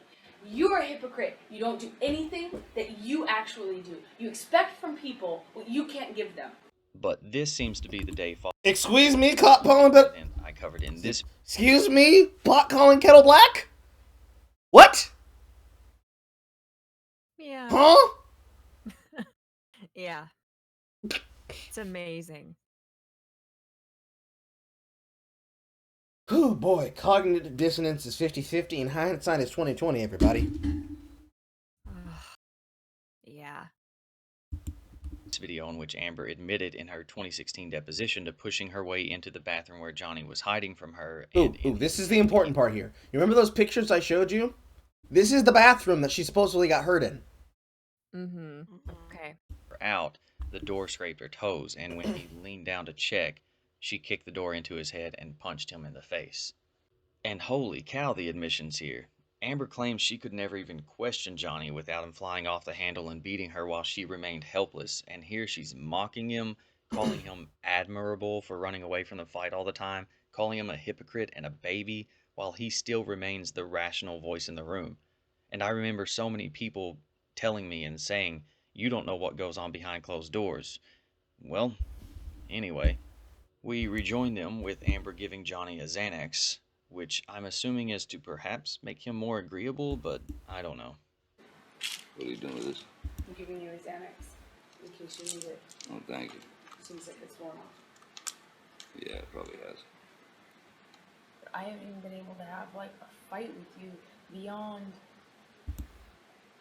in any real talking kind of speaking context in so long, because anytime anything goes wrong, you split. I feel like it's your first thing.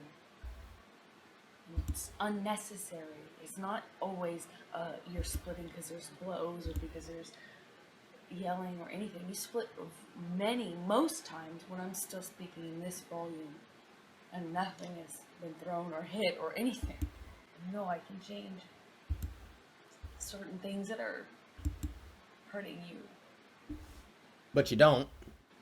But I know I can't blame myself entirely for going straight to the fucking finish line, the first sign of stress yesterday.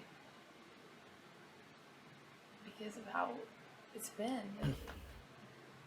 Since Australia. And I've been on the road with you. I haven't been working. I don't know what else I could fucking do. Since Australia, we've been on our honeymoon and we had a great time, other than the fact that we had a fight in the train, which was physical. Yeah.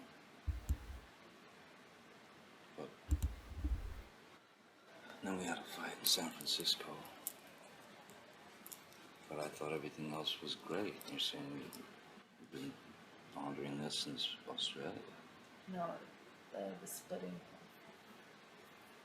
Me splitting? Like the lack of, I even said this in Australia. I said I feel like it was so good for so long. We'd talk about things. Remember we were allowed to have fights then. Remember we allowed ourselves to say, hey, you did this or you took. Remember we would even have a little argument and it was okay. It was an argument. I don't know what the fuck has changed. I can't figure it out. And I don't mean to criticize anything that you do, but it's so chronic with you, the changes in the personality. It's like sometimes you get these clear months and you're this different person and it's wonderful, you're this, and then sometimes I'm like struggling to stay connected with you, struggling to have 5 minutes with you, struggling to connect with you, struggling to have friendship with you and I can't fight with you. You know, it's like, but they're so chronic that I have to go, what the fuck has changed? What thing has changed? Do you not remember how different? You were so different. You allowed me to... Go on, he allowed you to. I allowed you to what? Present, and you were so present, and we were allowed to fight. We were not even fight, we had arguments. I mean, you've given me this time here on the couch, and it's amazing that we can actually talk. But I never feel that safe. I constantly feel like you're about to fucking split, and I don't want to feel like that. You made me feel meaningless. Kind of like how you feel when you beat shit out of him? Why wouldn't I if I know that you're about to split? I mean, that's what I'm saying. You I wasn't always about to split. You always split, so that's... Why wouldn't... I mean, I do blame myself for my actions I was yesterday, laying in but bed watching television, man. Did you hear that? In bed watching television. I fucked up last night. I'm not going to defend myself. But I also can't blame like me going to the finish line, and that's always where you drive it. Translation: I hit you because you make me do it. Yeah. I'm not going to defend myself for hitting you again, but when I do, I'll say it's your fault for making me so angry. You know? But you're saying you thought you were sure I was gonna split. But Always. I mean, that's just... why would I split if I'm laying in the bed with you watching television? Anytime I tell you that I'm unhappy with anything, and it's typically the same thing, anytime my voice a complaint, I'm not allowed to have a complaint. I'm not allowed to think anything wrong. I've told you this 1,000 times. 1,000 times I've said this to you in calm and in fights.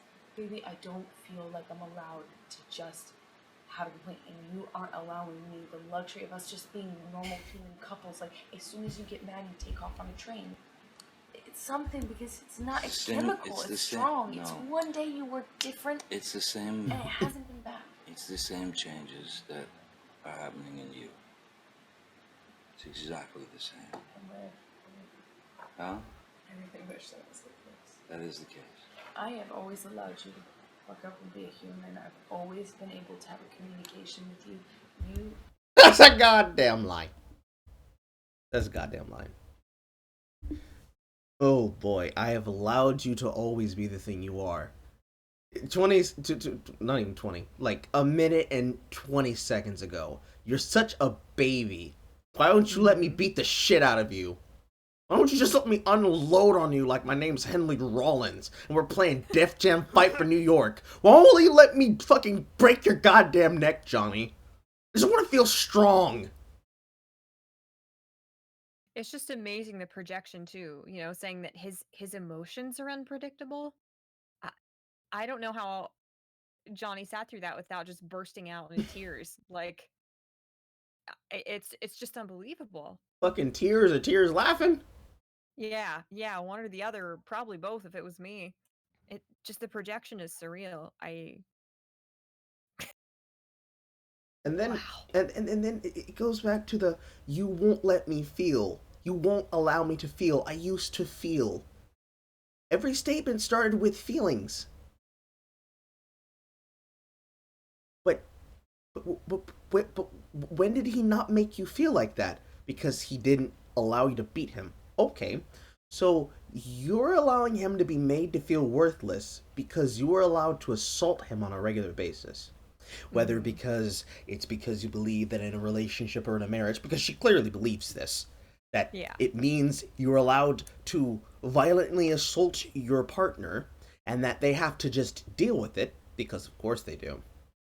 Or you feel that he will split on you because he won't stand there and take the abuse, and therefore he has become devalued in your eyes. He's no longer the man that he used to be. Now he's this worm who just runs at the first sign of trouble, and it makes you feel that he will always run at the first sign of trouble, because every single time you goose your shit, he runs because he sees trouble.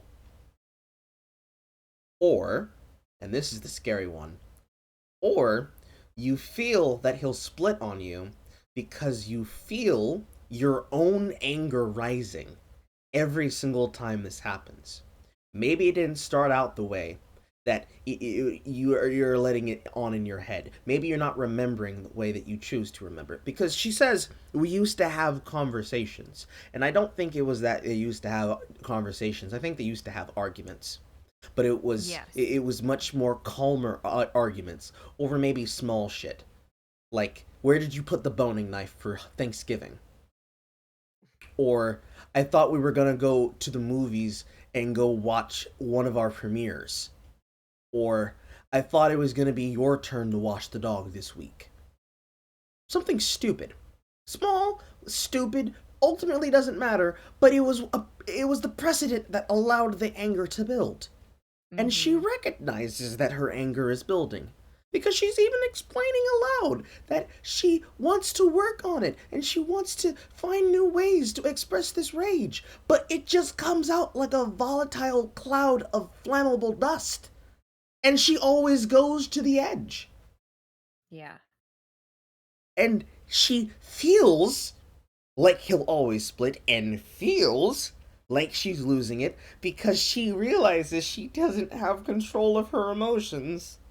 And she believes the next time she loses her shit, she's going to leave.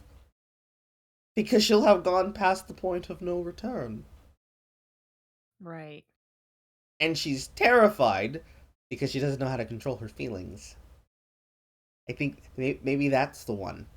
Maybe that's it. Yeah. Maybe. That must actually be psychological. That must be her form of hell in this situation.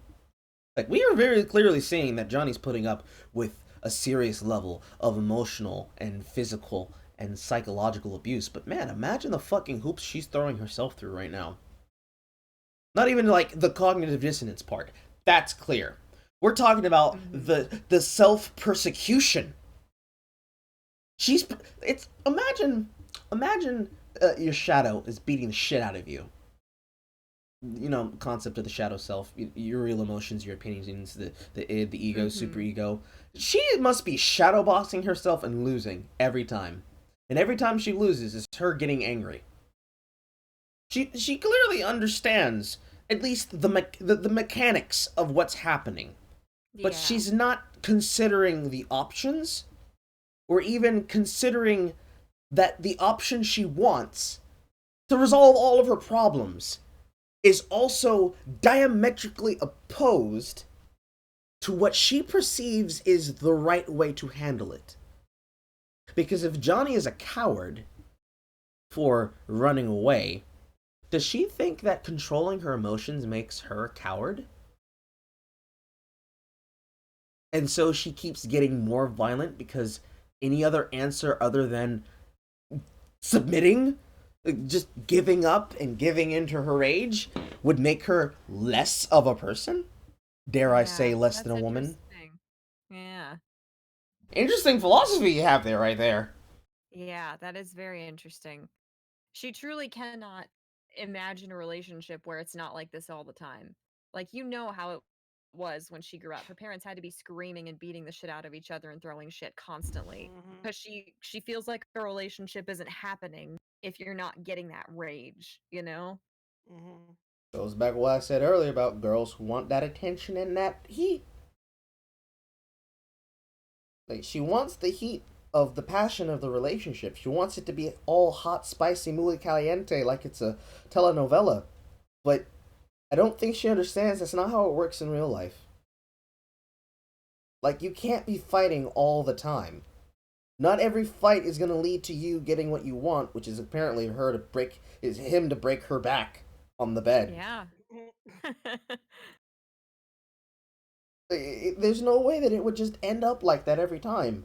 Like, maybe the first two times, like, maybe you bait him into an argument where you get him that heated and it just goes that way. Maybe it was like that in the beginning. Who knows? I don't know. Celebrities do some weird shit. They ain't doing some weird, crinky sex.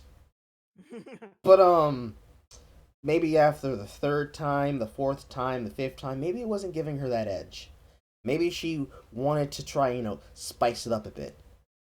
And this is just the part of it that just, blew up in her face. Literally. Yeah.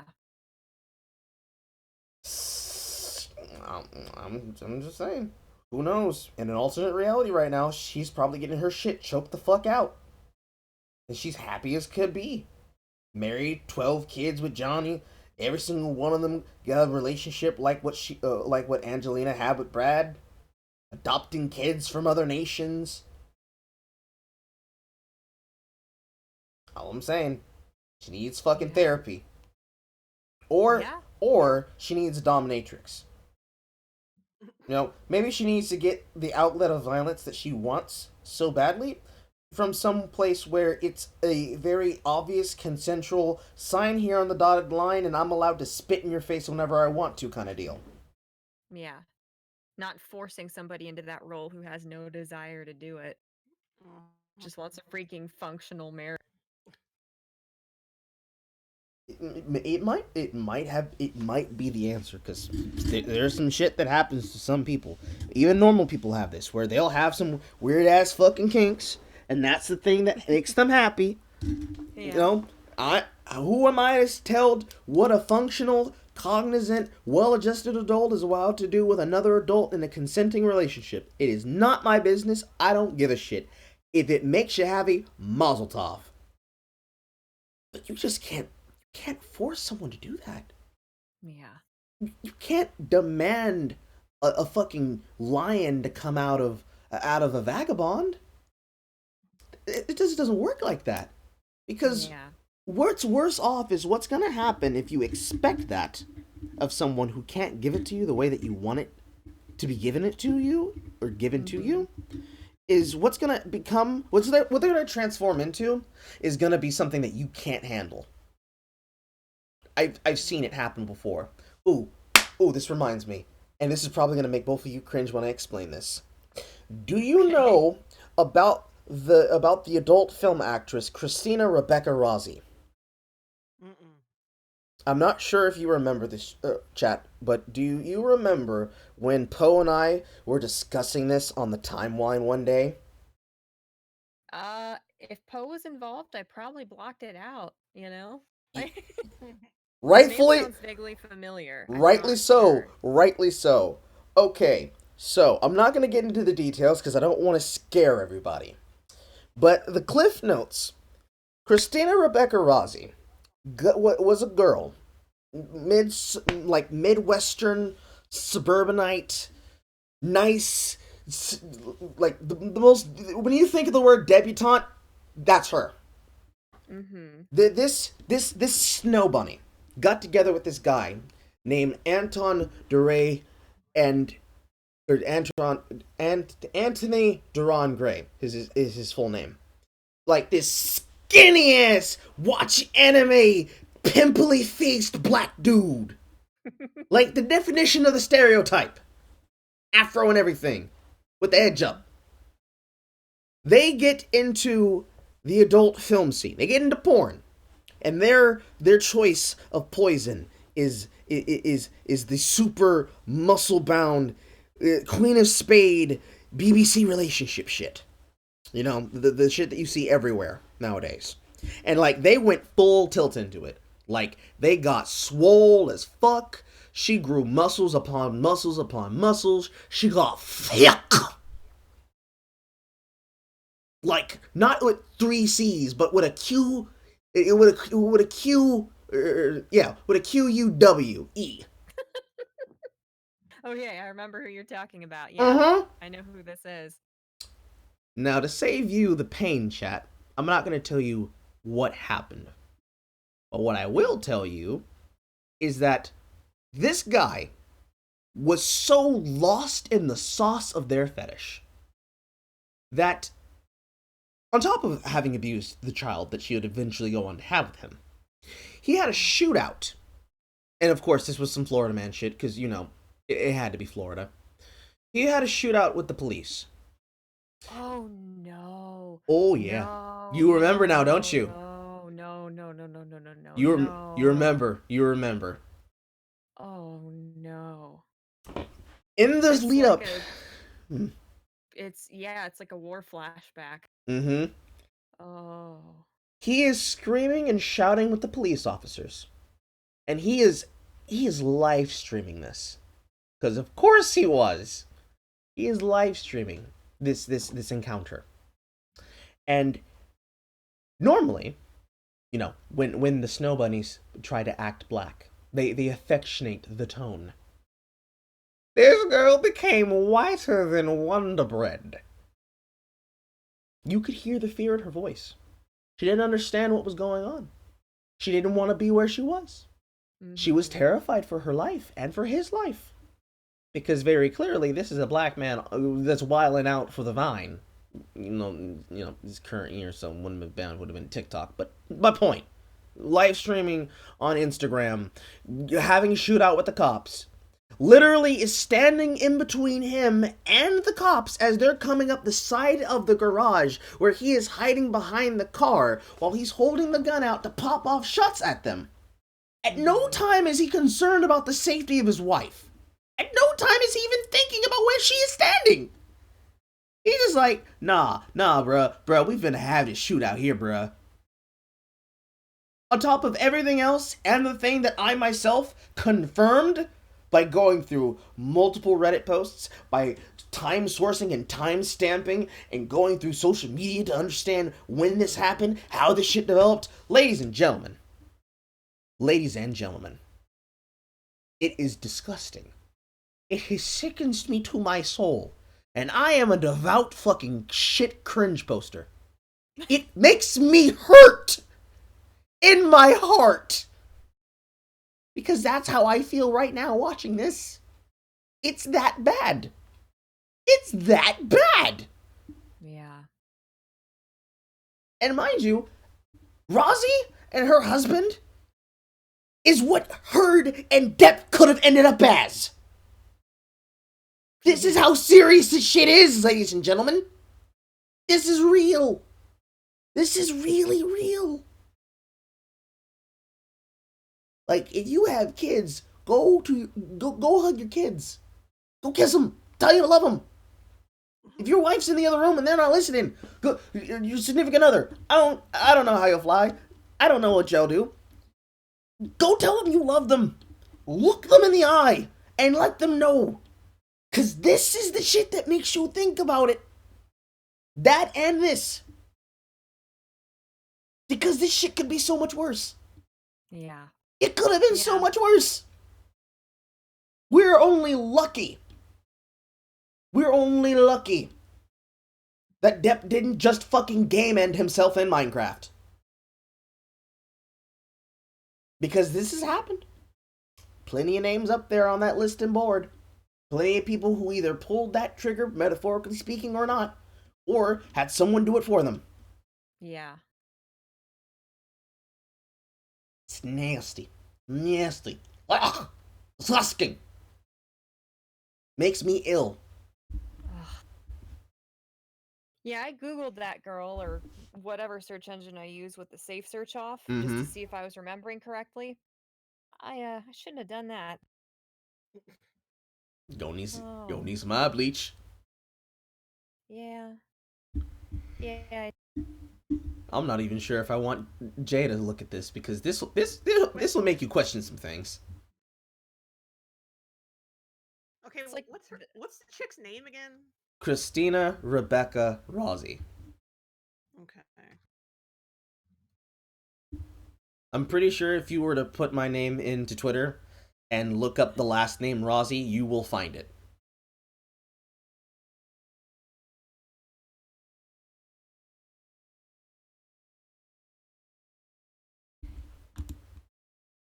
If you're looking it up right now, I'm gonna give you some time to look it up. I just want to hear your reaction. Oh. The story is just, oh my god. It's like the worst stereotype of like 18 different things combined. Alabama, hentai, a David Lynch film, everything.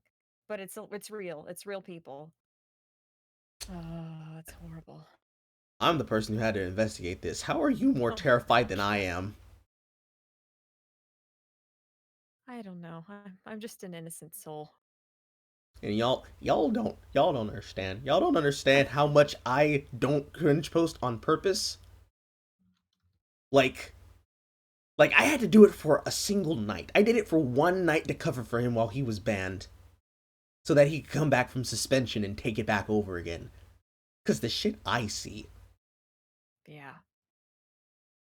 This ain't no laugh at the cringe kind of stuff. This is the make you drink and start questioning your life kind of stuff. Yeah. Yeah, it is. Are you looking it up, Jay? God damn it! All I'm getting is like porn links. Hold on, let me let me pull it up myself. Oh, fucking Google. Oh no, you're not gonna find this shit on Google. Google removed almost all of this shit. They don't want any of this coming up. Not in their search engine. No, you want to see this, you have to go to my timeline and pull it up.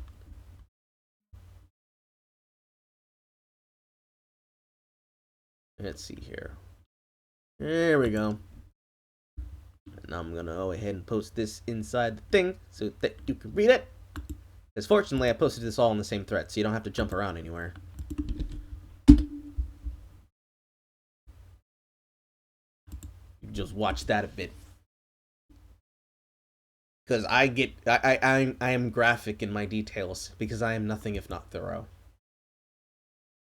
Ugh. I'll give you some time to read that, but let's get back to it. Now, could you post that in the live chats? Or I would that could. make everybody call the police and hate you forever? I could post it. I could do that, Okay. but I'm not gonna, because Yeah. I have a brain. The audience is not ready. When we have received the proper place and time, and they have been here. Because I know there's people who have like they know about the shootout, but they don't know about the thing that I had to discover. Mm-hmm. They'll lose their mind if they had to find that out. And it's not a case of, oh, well, maybe it was just a thing that they played. No. No. This is not a joke. Wow, Gecko, you just put me on the spot, huh? Not a big brain, but a brain nonetheless.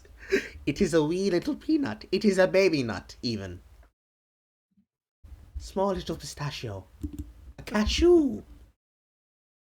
Let's get back into it. The difference is you make it so we cannot even communicate at all if it's anything negative. You go, you take off on a train, you don't get home. You don't come back around. You don't honor when you say, I just want a few minutes or I want a little time, but I'll be back. You don't assuage the anxiety and the stress that gives me and makes things worse with me by saying, hey, we will, remember Keeper was like, you have to say, I will be back in this amount of time, more or less, and then actually honor it. You have to come back. So I said, oh my God, if he could do that, that would be great. And you never do it. You know, you don't ever honor that. You leave me with way more anxiety, stress, anger, and resentment. But in Australia, for a few months, you were so... So were you. It makes a difference. I wasn't being attacked. I'm not. I'm not. I have not attacked you any different. I haven't changed. I have not attacked you any different. I never attacked you. I never attack you. Just because I have a complaint with something you did is not an attack. It becomes baby. verbally insulting. It becomes all kinds of shit. It becomes like right at the get-go, yeah. See, that's the problem. If you see any criticism as a verbal assault, of course we have this problem. We're going to have it next time you do. God forbid I have a problem with something you do. We're going to be in this situation. Are you ready for it? Say it nice, man. What if I'm hurt? Am I not allowed to be hurt and be human? That's the thing. You're not allowing me to be human then. You take my humanity You're from talking me. about... You're telling me I'm not allowed to feel You're things talking... and I'm not allowed to react because to protect you. Last night happened because I was at Isaac's for too long. Next door. It happened because we could not And for what? For what? What did we gain from this fight? From me just, you know, the horrible fucking act of me being over at Isaac's for just too long for you. I did not cause this because you were at Isaac's. I mean, you lie to yourself. Go ahead. You're just lying to Then why yourself. were you upset last night? This did not happen because of Isaac's. This happened because we're fighting. This is not about Isaacs. We actually haven't really even talked about that. We spent 2 seconds on it because it's, you know, it's not about that. You know, it's bigger than that. The point is, I voiced a complaint. It could be anything. You could say, baby, you did something to hurt me, which you did, and you admitted. Why didn't you say that? You admitted that you would feel that way too, and Yes. you said sorry for it. That would have been great, but I could not feel safe saying that to you because I knew that your reaction would very likely be a defensive explosion and an attack and freak out and get up and walk away and all this stuff. So I wanted to avoid it. So I took an Ambien to try and go to sleep without even having to speak to you about it because I was really hurt that you fucking left me stranded. You didn't think about me. You didn't text me. All the things that you apologized for. So she's saying she needs to be medicated in order to be dealt with. Well, I'm glad that you admitted it. We're making progress. And in order for her to call it an attack, what he does, she had to call it an explosive defensive attack. That was like the best way she could frame him getting up and leaving the screaming match as like something bad. Something anywhere near on par with what she does. I wonder what it feels like to live in her reality, where the action of diffusing a situation is in itself an attack upon her humanity. Yeah. This is like saying a drawing that you don't even realize exists, to you, is a personal attack upon your humanity because you choose to infer something about the person who drew it, about the subject and topic matter that it is illustrating, discussing, or even bringing attention to, or very clearly the messages of the words that are written in the frame of the panel or the image itself, expressly or not, is an attack on you. Boo Boo, this is a pipe, not a sledgehammer. And I'm just smoking it. Meanwhile, in her mind, her berating him seems to still not... Well, now she's admitting that she's basically lost her shit on him so much that she's decided to turn to medicine. So this is great that she's admitting all these things, but why is she still then doing these things? It's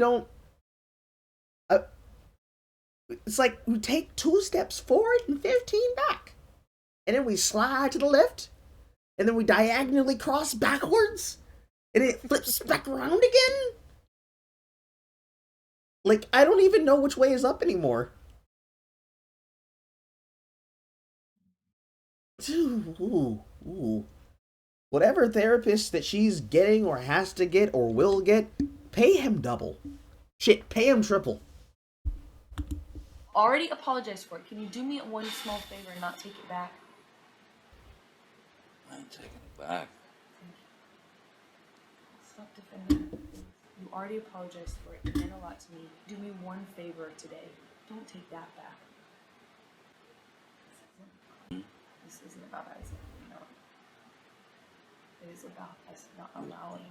Is it about me showering? No, it's about you not allowing me to have any problems with you or be upset at you or mad at you or even hurt by you at all. You do not allow it. If you could have just said in a kinder way, a nicer way, like, listen, I feel fucked over by what you fucking just did.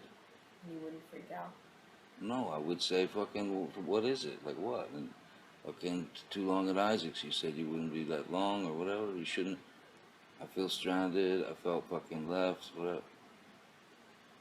What am I gonna fight with that? Why would I get mad at that? Oh my God, the first thing you do is I don't have to text you and all, I mean you just it would be shitty. It would be a fight. It would be terrible. It would not be. It was a fight. Yeah, it was. It was a fight. And it shouldn't have been. And so then the Isaac thing was the impetus because that was a lot of what you said today. It was the impetus, but it's just a small example of a bigger thing. You know it's bigger. Okay, so it's a bigger thing. It's coming from back in Australia. No, it's like Australia, we were allowed to fight. You can't sit here and tell me I can't feel things and I can't voice them to you. If we say to each other, you can't get mad, you can't be hurt by the other, then we're living a fucking motherfucking fairy tale. He didn't say you couldn't get mad. He said say it nicely. Yeah. I mean, shit. Human language is diverse. And vulgarities exist in every single tongue. You come from Texas. Invent some language, miss. Yeah. I- Not throwing projectiles at somebody and abusing them severely enough to send them to the ER to have parts of their bodies reattached is not a fairy tale. Like those are not the two options. It's not terrorizing someone and beating them down to where they hide from you if you even seem remotely upset, or fairyland, things that only happen in children's stories. That's not. There's a little bit of area in there in which you might be able to exist in between, possibly. I think it's possible. I think it's possible for a relationship to exist where you're not terrorizing someone and heinously abusing them. That's not a fairy tale. Well, see, clearly, in her version of a fairy tale, it's when Johnny just allows her to beat the shit out of him, and while she's mocking his humanity, she's twerking on his face, and he's just shoving his face in her ass, loving it. Yeah. I can't get enough of it. Just fully inhaling inside of her Valley of Plenty, just like. Because apparently that's real. But, not treating him like dog shit. No. That's now you tell him, nah, that's a golden goose, baby. No, we can't have that. Yeah. Yeah, that's not allowing her humanity. That's not allowing her to feel. Here's a thought. Maybe if your humanity can only be expressed in the most vapid means of excess and violence, maybe that's not. Maybe that your definition of human might be a couple of fucking definitions off. Yeah, maybe. Oh man. You got anything you want to add, Jay? Oh, dude, I was reading this thread the whole time.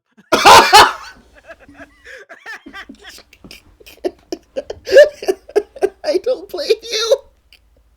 As soon as I read, because I scrolled down real quick just to get like a little bit of a gist, and as soon as I read that the dude was fucking all the chicks in the family, I was like, oh, okay. For a bit, and then I'll get back to this. Okay. All right. Where do we even begin to dissect where we've gotten from? We started at woman yells at man. Man walks away from woman. Woman continues yelling at man. How dare he walk away from her? Man explains, well, I don't think it would be a smart thing for me to let you feel your fire and just abuse me. Woman says, you won't ever fight for me. You won't ever let me have my emotions. You won't let me win. Man says, no, I'm not just gonna let you beat the shit out of me. You have to be nice until it's time to not be nice. Woman says, but you're not allowing me my humanity by expressing my emotions. Man says you can express your emotions. Just say it nice. Yeah, nicely. Woman says, but you can't just walk away. I need to feel secure in my entitlement. Don't you say you love me? Man says yes. Of course I love you. But does it feel like it? It doesn't feel like you love me when you walk away from me. Man says, well, of course I care. I care enough that I refuse to do that to you. Woman says, but that's what I want. I want to feel that. Man says, but I can't give that to you. Woman says, but you used to. You used to be able to. Remember? Remember our trips? Remember when we went abroad? Man says, of course. But it was different. We were different. I was different. You were different. Woman says, well, yes, it was different and it was great and I love that, but can't we go back to that? Man says, no, we can't. Not unless you're willing to admit you're wrong here. Woman says, but I'm not wrong. You're wrong. You're being a baby. Stop being a baby. What happened to the man I used to love? He was a shining golden god. He was an Adonis. His muscles glistened in the sunlight as he carried me across the threshold of the bodega, and every night in my silk satin deflowered me. I was enraptured in your manhood. And now look at you. You worm. You troglodyte. Where is that god? Where is the man I loved? Where did he go? And why did he leave me here with you? Yeah. That's you did pretty good. That's about it. That is an accurate summary. I like it. I like it. I like it. Oh. You know, I have to say though, I think she probably is onto something, feeling like there's no security. I think there's a reason she's getting scared and she's harassing him nonstop about this. I think the reason he used to actually fight with her back in Australia, is that where they said, is because he was still It's at least one of the engaged. places. It was one of the places. Okay. Like he was still deluded enough to think there was something to fight for, you know? Since then, it's clear that by now he realizes there's nothing left he can do. Things aren't going to get better. She's not capable of growing and being a decent spouse. He wouldn't be like wearing a wire to try and build evidence of how she treats him if he thought there was still something to fight for. You know, you don't like wear a wire before you talk to your spouse to like take it to your fucking couples therapist. Oh, this is the thing though. They agreed on this. They know that they have tapes of each other talking about these things. Because it was insane. It was part of their entire deal of trying to work through it. This is their therapy. So their therapist just gets the tapes and he just sits there with his head in his hands. No, this is like, this was what they agreed upon. Like, both of their legal teams and them together said, here's what you can do. And they said, yes, this is a good idea. That's why she was talking about the tapes that he had and saying that he wanted them. He wanted the tapes. Okay. Yeah! This is them working through their shit! God. That makes it even more psychotic. That's what I'm saying! He is that oblivious. That's what I'm saying! It's like, why won't you do these things I want? Well, here's the reason why. But, yes, but why won't you tell them the way I want them? Because this is why. But, yeah, I understand, but why won't you just change reality for me?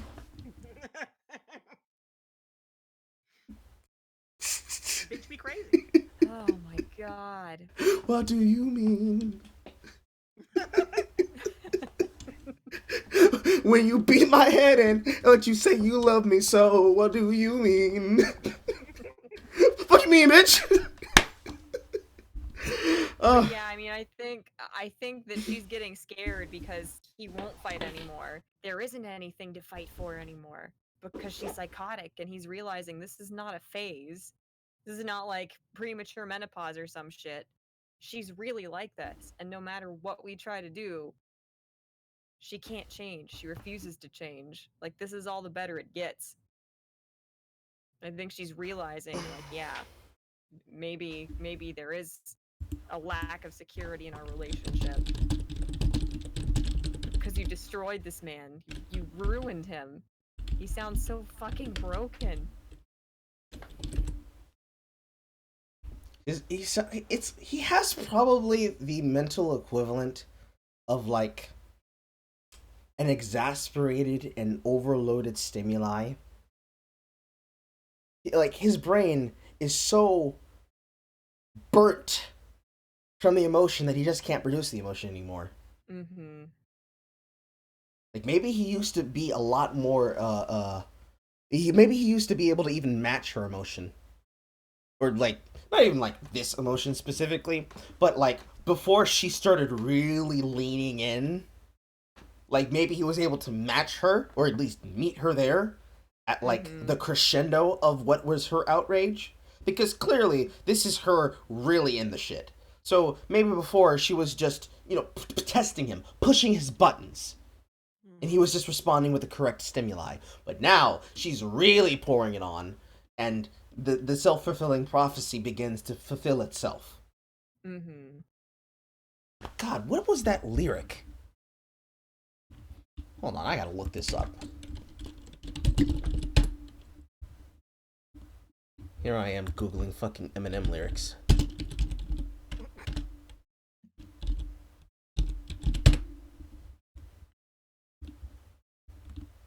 Where is it? There you go. Because I can't help but keep going back to this shit, because this is what he wrote in the goddamn song. I can't stop going back to this, because this is clear. Where is it? Where is that line? It's the rage that controls you. It controls you both.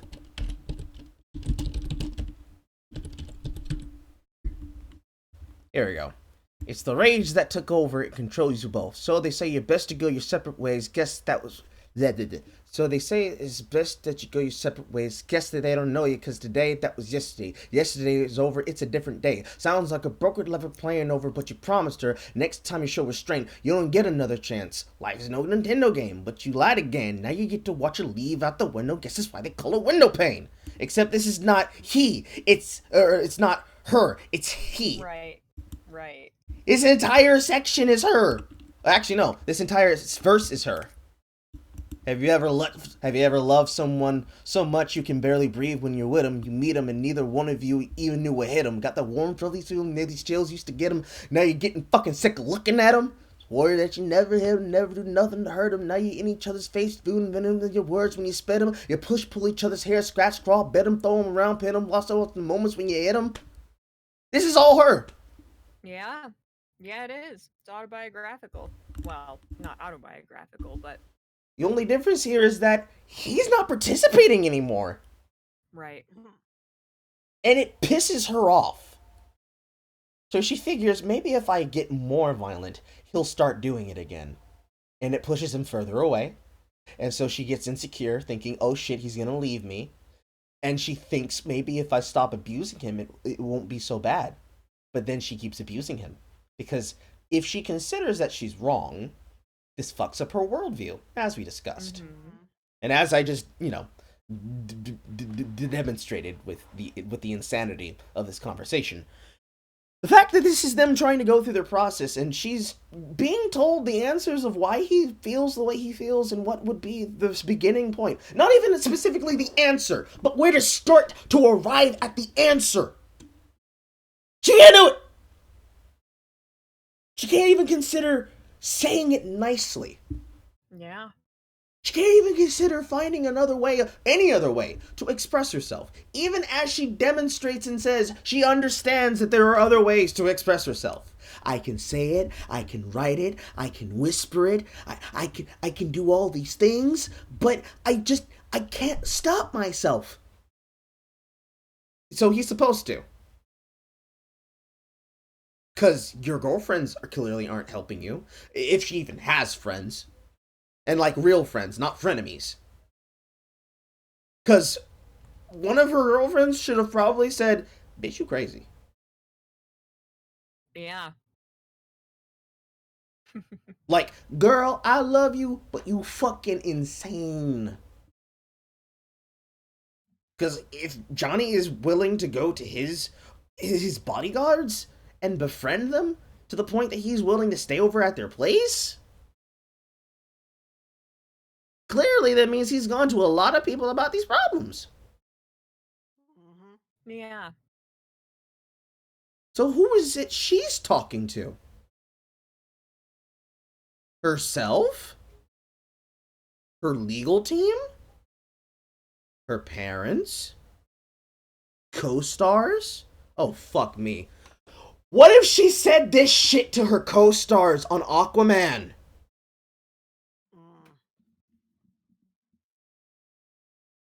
Oh man, I just made myself sad. Yeah. She probably did. She probably A-locked just go to her co-stars while she was on the set filming. Johnny's just so nasty. He's so abusive to me. He just treats me like dog shit all the time.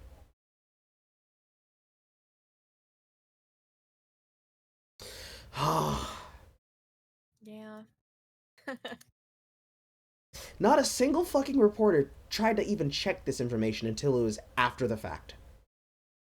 Maybe there was probably one, maybe two, maybe three, maybe four. Maybe there was an entire wing.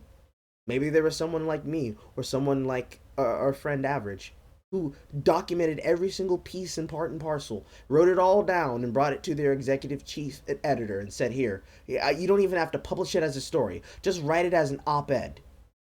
And they still said no. Yeah. Because the outrage was bigger, and the outrage and the clout, those clicks. Yep. Exactly. Well, and you would think, I don't know, I would think that this young, gorgeous starlet who is sort of like LGBT fame would get a lot more clicks and would generate a lot more interest if she was exposed to be a horrible person than this kind of old, I don't know, a previous generation's actor. Mm-hmm. But that doesn't push the narrative, you know?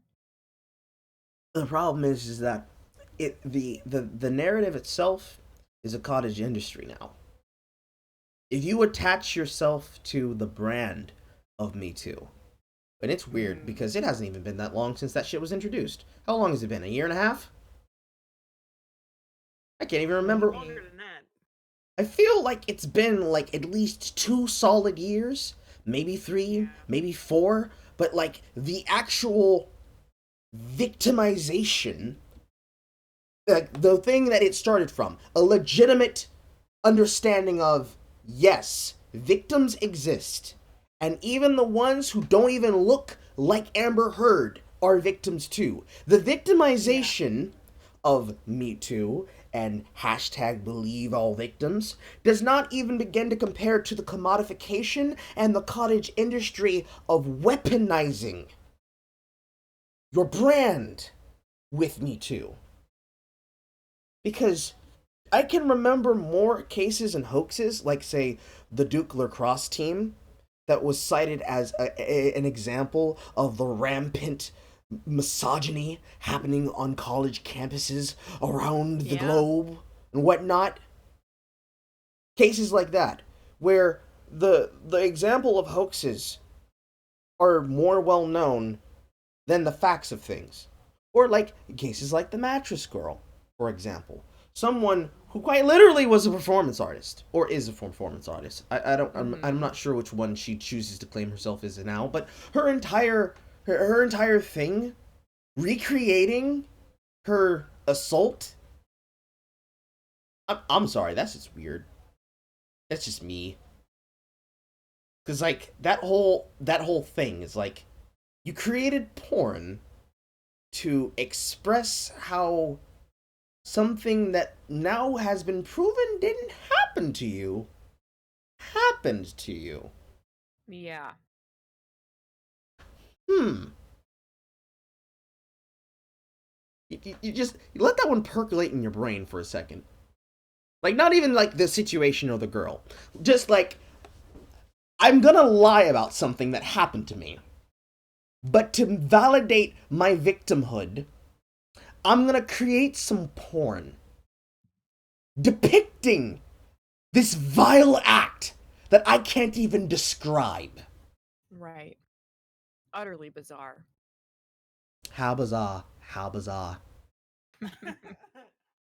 I swear, that has to be a song from somewhere. I don't even remember where I heard that. But that had to be something from the 90s. Yeah, it was. I forgot who fucking sang that though. Was it Savage Garden? No. No, they were those like one of those emo bands almost.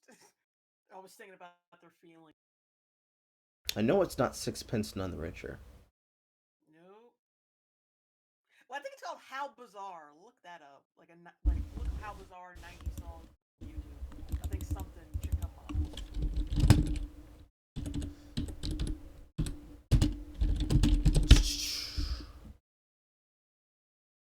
See. OMC, How Bizarre. There we go. It was the hook of the song. Weird how that stuck in my brain. Anyways, the victimization. The entire cottage industry of being a victim has become so big that if you want to make a name for yourself, you can just claim the victimhood and affix yourself to it. Because no one's going to question it. Because by definition, if they question it, that means they're misogynist. They're denying your existence. It's the perfect crime. It's the perfect industry engine. You just whip some controversy, start some shit that doesn't exist or didn't happen the way you say it happened, bury all evidence that exonerates the people who you're victimizing, and then just trick them. And just keep tricking them. Take the money and just dash. And leave everybody in the dust. By the time they fucking look at the details, it's like, oh no, we made an oopsie. But if we admit we made an oopsie, it takes away the power from our movement. Mm-hmm. Hey Bob, I need you to go bury something in your backyard.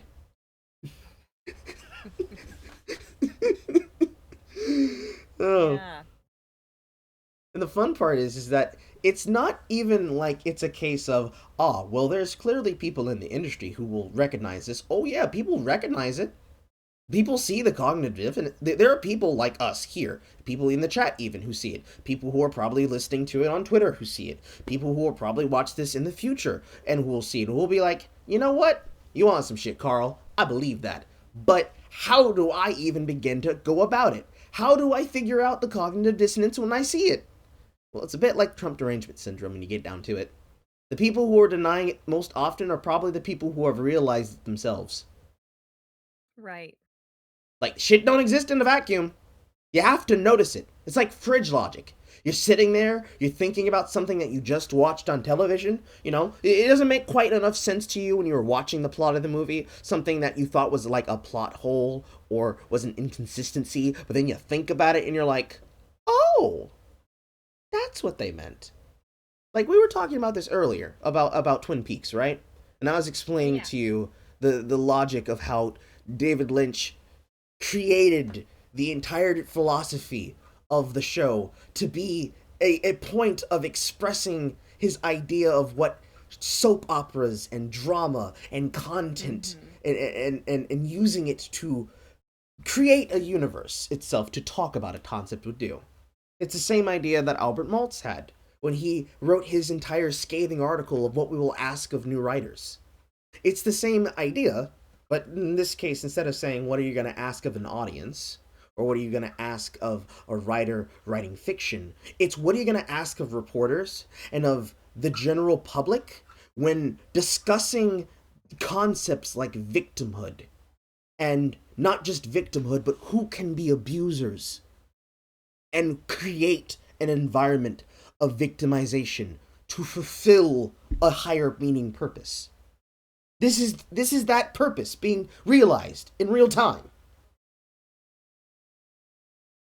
And like I said earlier, someone has to ask that question, and it cannot be a man. Yeah. No man can ask that question. You probably have to find the most wokest person to do it. And the first second that they ask, it's going to tear itself asunder. Because to even consider it is to create the greatest level of fridge horror. Because when you're sitting there and you think about it and you're like, oh shit, we're actually the bad guys. There are so many people who are going to double down just to avoid the guilt. Let alone the consequences of their actions. Who's going to be the first? How many lives have you destroyed? How many lives? How many victims? You know, most people psychologically can't handle that. They cannot. They wouldn't survive it. Like half the time, how many examples of people who were sent to jail, like against all odds, were able to be freed and released because the person finally broke down and said, "I lied." I mean, shit. I want to go there. Roe versus Wade. Norma fucking McCorvey lied. She lied. She admitted she lied. She quoted herself as being one of the many things that she would take to her grave and into the baptismal pool. Well, she then recommitted herself to going against this thing that was now forever affixed to the pseudonym that she assumed to begin to even create the law. Yeah. How insane people get over abortion is exactly how insane they're getting over things like this. Because to even begin to have the discussion, you would have to consider how we got there and then undo it. But there's so much money in it now. There's so much political activism in it now that to undo it means you'd lose the money, you'd lose the attention, you'd lose this easy to go to button that allows you to just destroy any one person's argument, where you can just say, I don't have to listen to you. I don't have to believe you. I'm a victim. You don't get to question me. The second that you undo this, oh boy, that's a Pandora's box. Mm-hmm. Yeah. Who's going to be the first one? I just want to know, if in that future, whether it happens or not, who's going to be the first one to lay their head on the chopping block? I'd love to see that happen. I will show up with popcorn. I will tape it. Much like how I will show up and tape it if it's communists that realize, oh shit, we're going to get shot too. And they stringently become hyper-capitalists. Like, I can't wait to see how quickly they turn. Because the ones who are leading the mob are going to be the first ones the mob eat up. Just not even case on like they're the first ones who led it and discussed it and did it.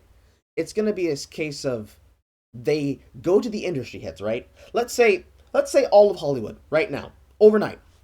New management. Jon Favreau. He is the head of the film board. He fills it with people that in Disney love their jobs and love their work. People who will recognize and understand the importance of creating art. They understand the importance of animation. They understand the importance of hand-drawn animation. They understand the importance of 2D cell shading and going through the process of all of these old means and techniques of creating art and creating film that we choose to try to snuff companies like Leica for doing year after year after year after year.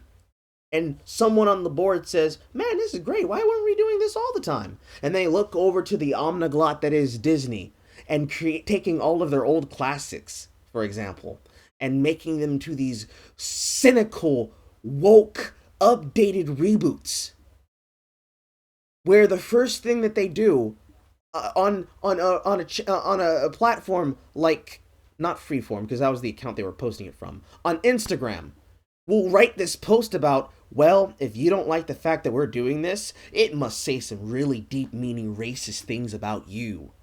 Literally saying it. Not even implying the words, but going through the cognitive dissonance to say, well, yes, we understand that we took this project from something that was originally Danish. Yeah, we know that she's white, but why can't she be black, though? She's a mermaid. She's fiction, bruh. She doesn't exist. Right. I would just love to see who would be the first one to raise their hand and comment. Because I'm pretty sure the Yeah. first one who raises their hand is probably the first person who led the mob. Because they love that shit. I have tons of comments about that, but let's move on. The point the point that I'm trying to get to, everyone, is if we want to deal with the problem, we're gonna have to really ask ourselves where we went wrong. And when we do, there's no crying till the end. Like, just accept it, allow it to internalize itself, let it wreak havoc in your chest, dry heave, vomit, but you gotta let it go. It has to come out. Alright, let's get back to it. Oh, yeah. I Yeah. gotta go, guys. You gotta go? Alright, no problem. Yeah, it's getting late, and I gotta start going to bed at a reasonable time. How dare you? Oh, How same dare here. you be an Alright, but adult? alright, but it's been great, like, talking about this shit. Alright, no problem. Yeah. I hypothesizing, and talking over all this shit. Mm-hmm.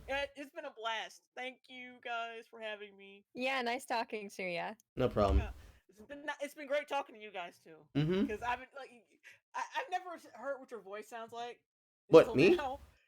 Yeah. I only watch like a couple select streams, so don't take it personally if I haven't watched yours. No, it's I cool. don't It's think cool. I have.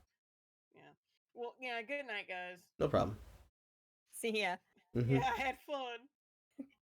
Alright, let's try to get through this, and then we'll call it a day. All right. Look, then, of course, nobody is able to and shouldn't hold shit in. But we can go to the other person and say, look, man, I feel fucked. I feel shit. I feel this. I feel that. And then we can assess how you feel. Well, fuck, I guess, oh shit, I see what you mean. You know, I see what you mean, I get it. Or, fucking, I don't understand what you're saying, and you're wrong, and you're the, whatever. But it's going to be the latter, and it's been the latter for months now, where that's your reaction, is not ever admitting wrong, ever doing anything wrong, ever admitting it. You always go straight to you're wrong, fuck you kind of thing. You don't say fuck you all the time right away, but I'm saying always. Like for months now, it's been, I can't voice any complaint. I can't say I feel fucked over. I can't say I'm hurt. I can't say you fucked up. I can't be mad at you. I can't be hurt. Nothing. Because I'm the bad guy. Oh, well, I'm always fucking up, and, you know, like, you're always on me, and I'm always fucking up, and, you know, like, getting mad at me for being honest with you. I've had a million fights where I'm like, I was honest with you. I told you how I felt. Maybe if you were me, wouldn't you feel bad? Yeah. Okay, well, then, the fuck? We had these few months where we actually could even feel things and fight, and it was an argument. Even if I'm hurt, I'm still trying to do that because I see the bigger picture. You lose the bigger picture every time. And if you want to stay married to me, you need to figure out if you think you can. If you're going to lose sight of the bigger picture and only be my husband when it's easy, you're only going to be there for the ups, never the downs. You're only going to be there for health, not sickness. Every time it gets hard, you lose the big picture and you can't think about anything else but breaking up, divorce, fighting, splitting, running away. If you can't be the one to come around sometimes and see the bigger picture and know that it's not worth fighting for days, if you can't do that too, we need to walk away. I don't want to walk away. I don't want to end this. But do you not think you instigate the same thing? I'm not talking about instigating, I'm talking about ending. But ending, you don't... I'm talking about ending. Yeah, but you don't always do that. You're never the one coming to me and saying, let's not fight anymore. You're never the one saying, come, just get into bed, let's not go to bed mad like that. On the plane, it was me. In Toronto, it was me. It's always me. On the plane here from Rio, You don't admit it. you were Think losing your marbles. Think about I'm the one who came to you and said, let's calm down, please calm down. And you were blaming me. Think about it. Because your flight was going to get in late and you wouldn't be able to Think about it. have time before your thing. Judging from their trip to Rio in September of 2015, this could have been around the time Amber was auditioning for the role of Mira in the movie Aquaman, a role she would be confirmed to get in early 2016. And it makes sense that if she lost her marbles and beat up Johnny on the plane, that she could have been freaking out over maybe perhaps missing the audition or something, but who knows. You ditched me last night, and I understand. I understand how shitty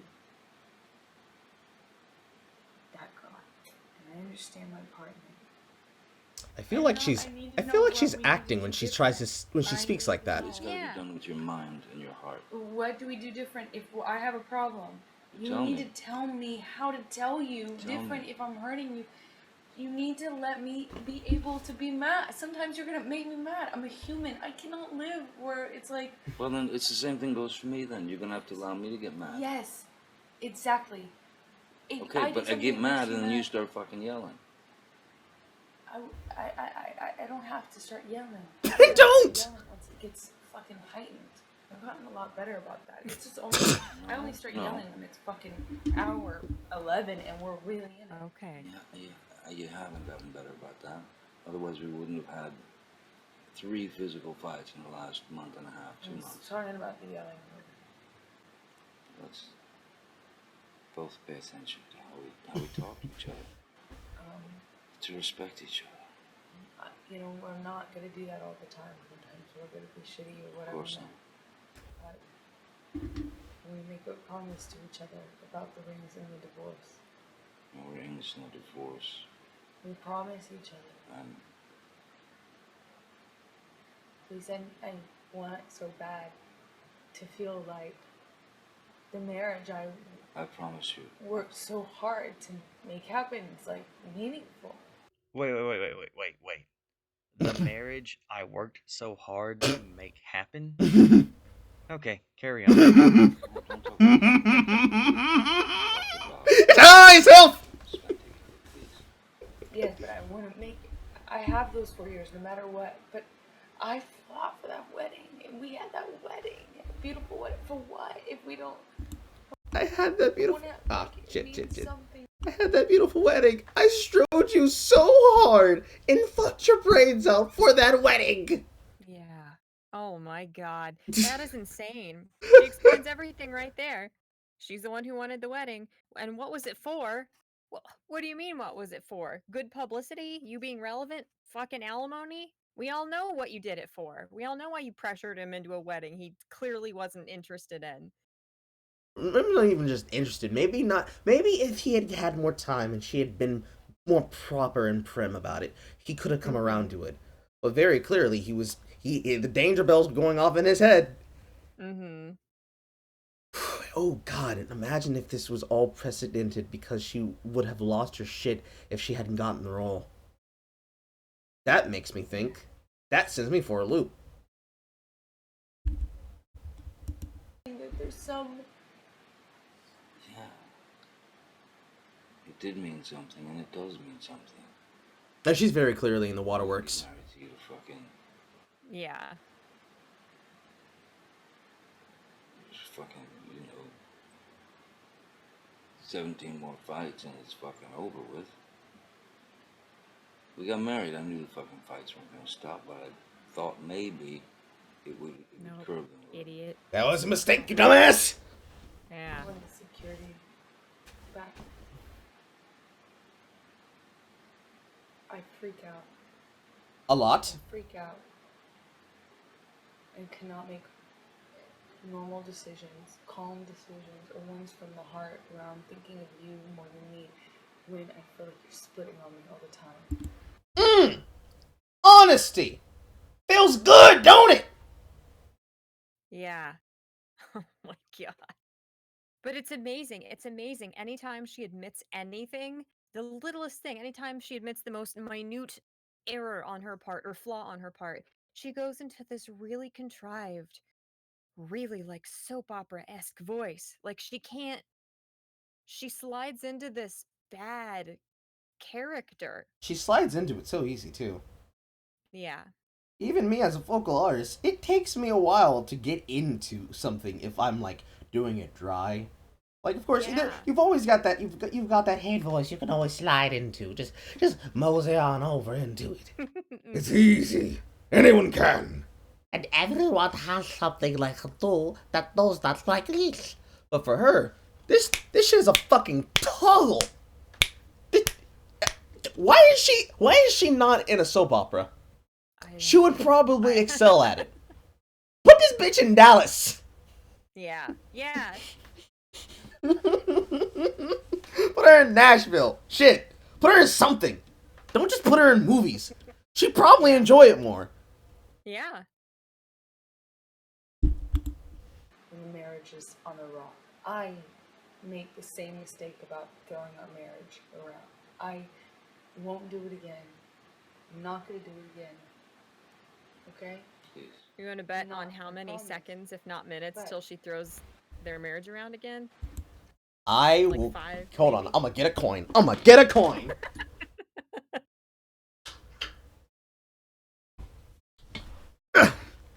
Alright. I've got 10 seconds on heads. What you got? Okay. Shit. I'm gonna. This is probably really stupid. I'm gonna say like. Let's say 20. Let's just say 20. Fuck it. Let's see what 20 happens. seconds? I'll give her the benefit of the doubt that she can remember that long that she promised she'd never do that again. Okay. Let's see. But there's something so anxiety provoking and scary and malicious and really just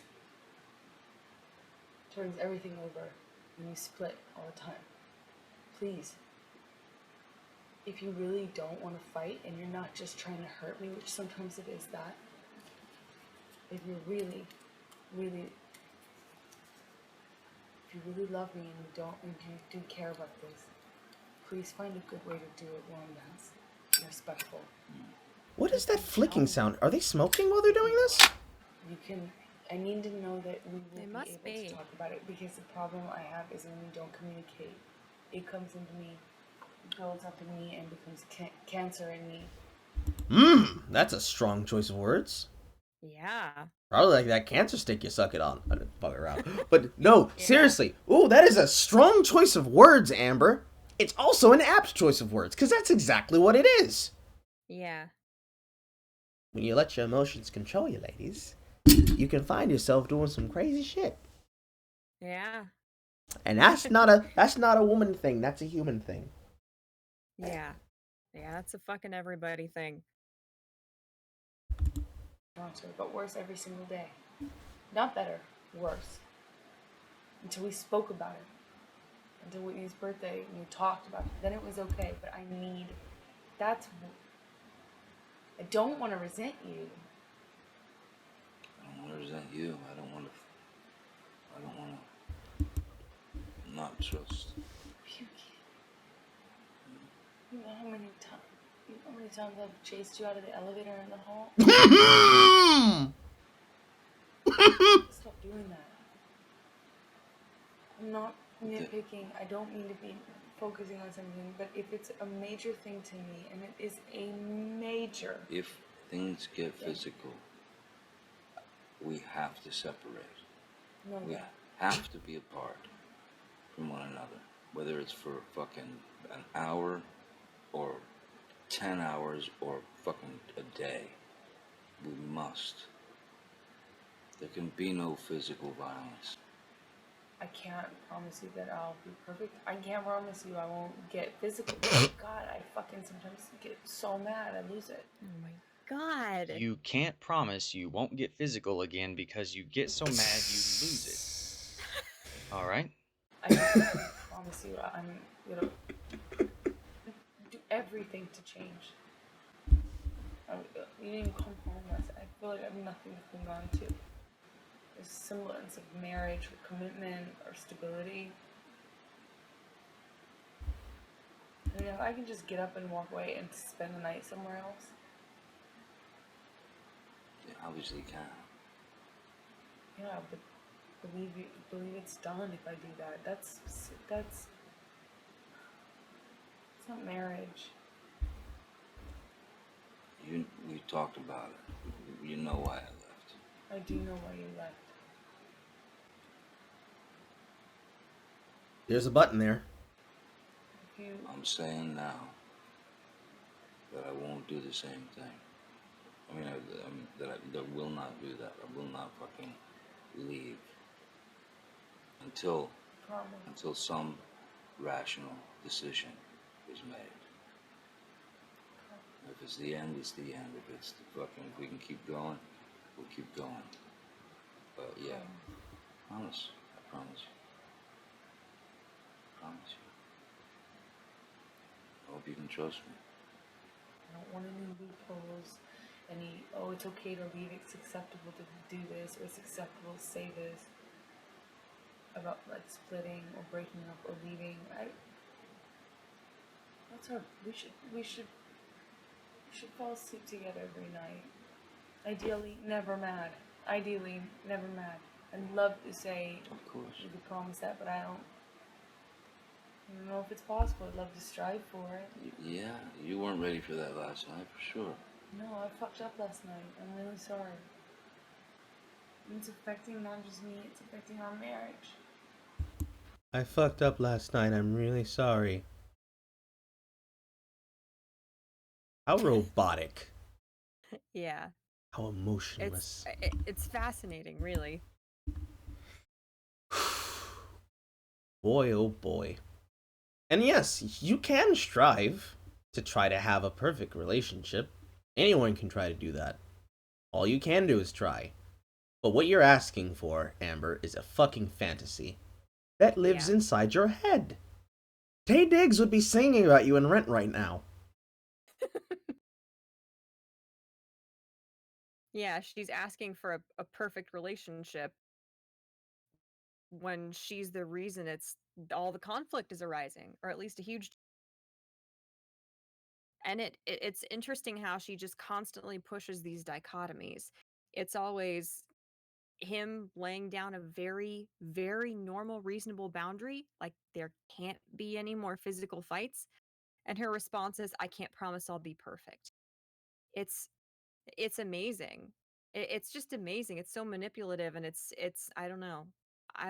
It's The fun part is that she's something, man. there's so much room there. There can be no more physical fights. Can I yell at you? Yes. Can I scream in your face? I'm not open to that, but okay. Can I draw paintings and pictures of how I want to put needles in your eye? Okay. There are so many avenues that just opened up for you. He quite literally just caped to every single desire you wanted. You don't want him to walk away? Okay, I won't leave. I won't walk away. I'll deal with you. I'll try and work with you. Can you please not beat the shit out of me? I cannot promise.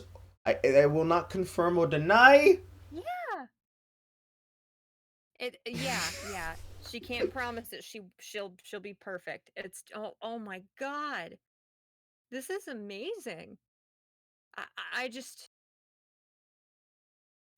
no, I've got nothing else. I'm speechless. She's just unbelievable. And he just sounds so fucking broken. He sounds so beaten down. He sounds so exhausted, so defeated. Because everything he says is wrong. Anything he says could set her off.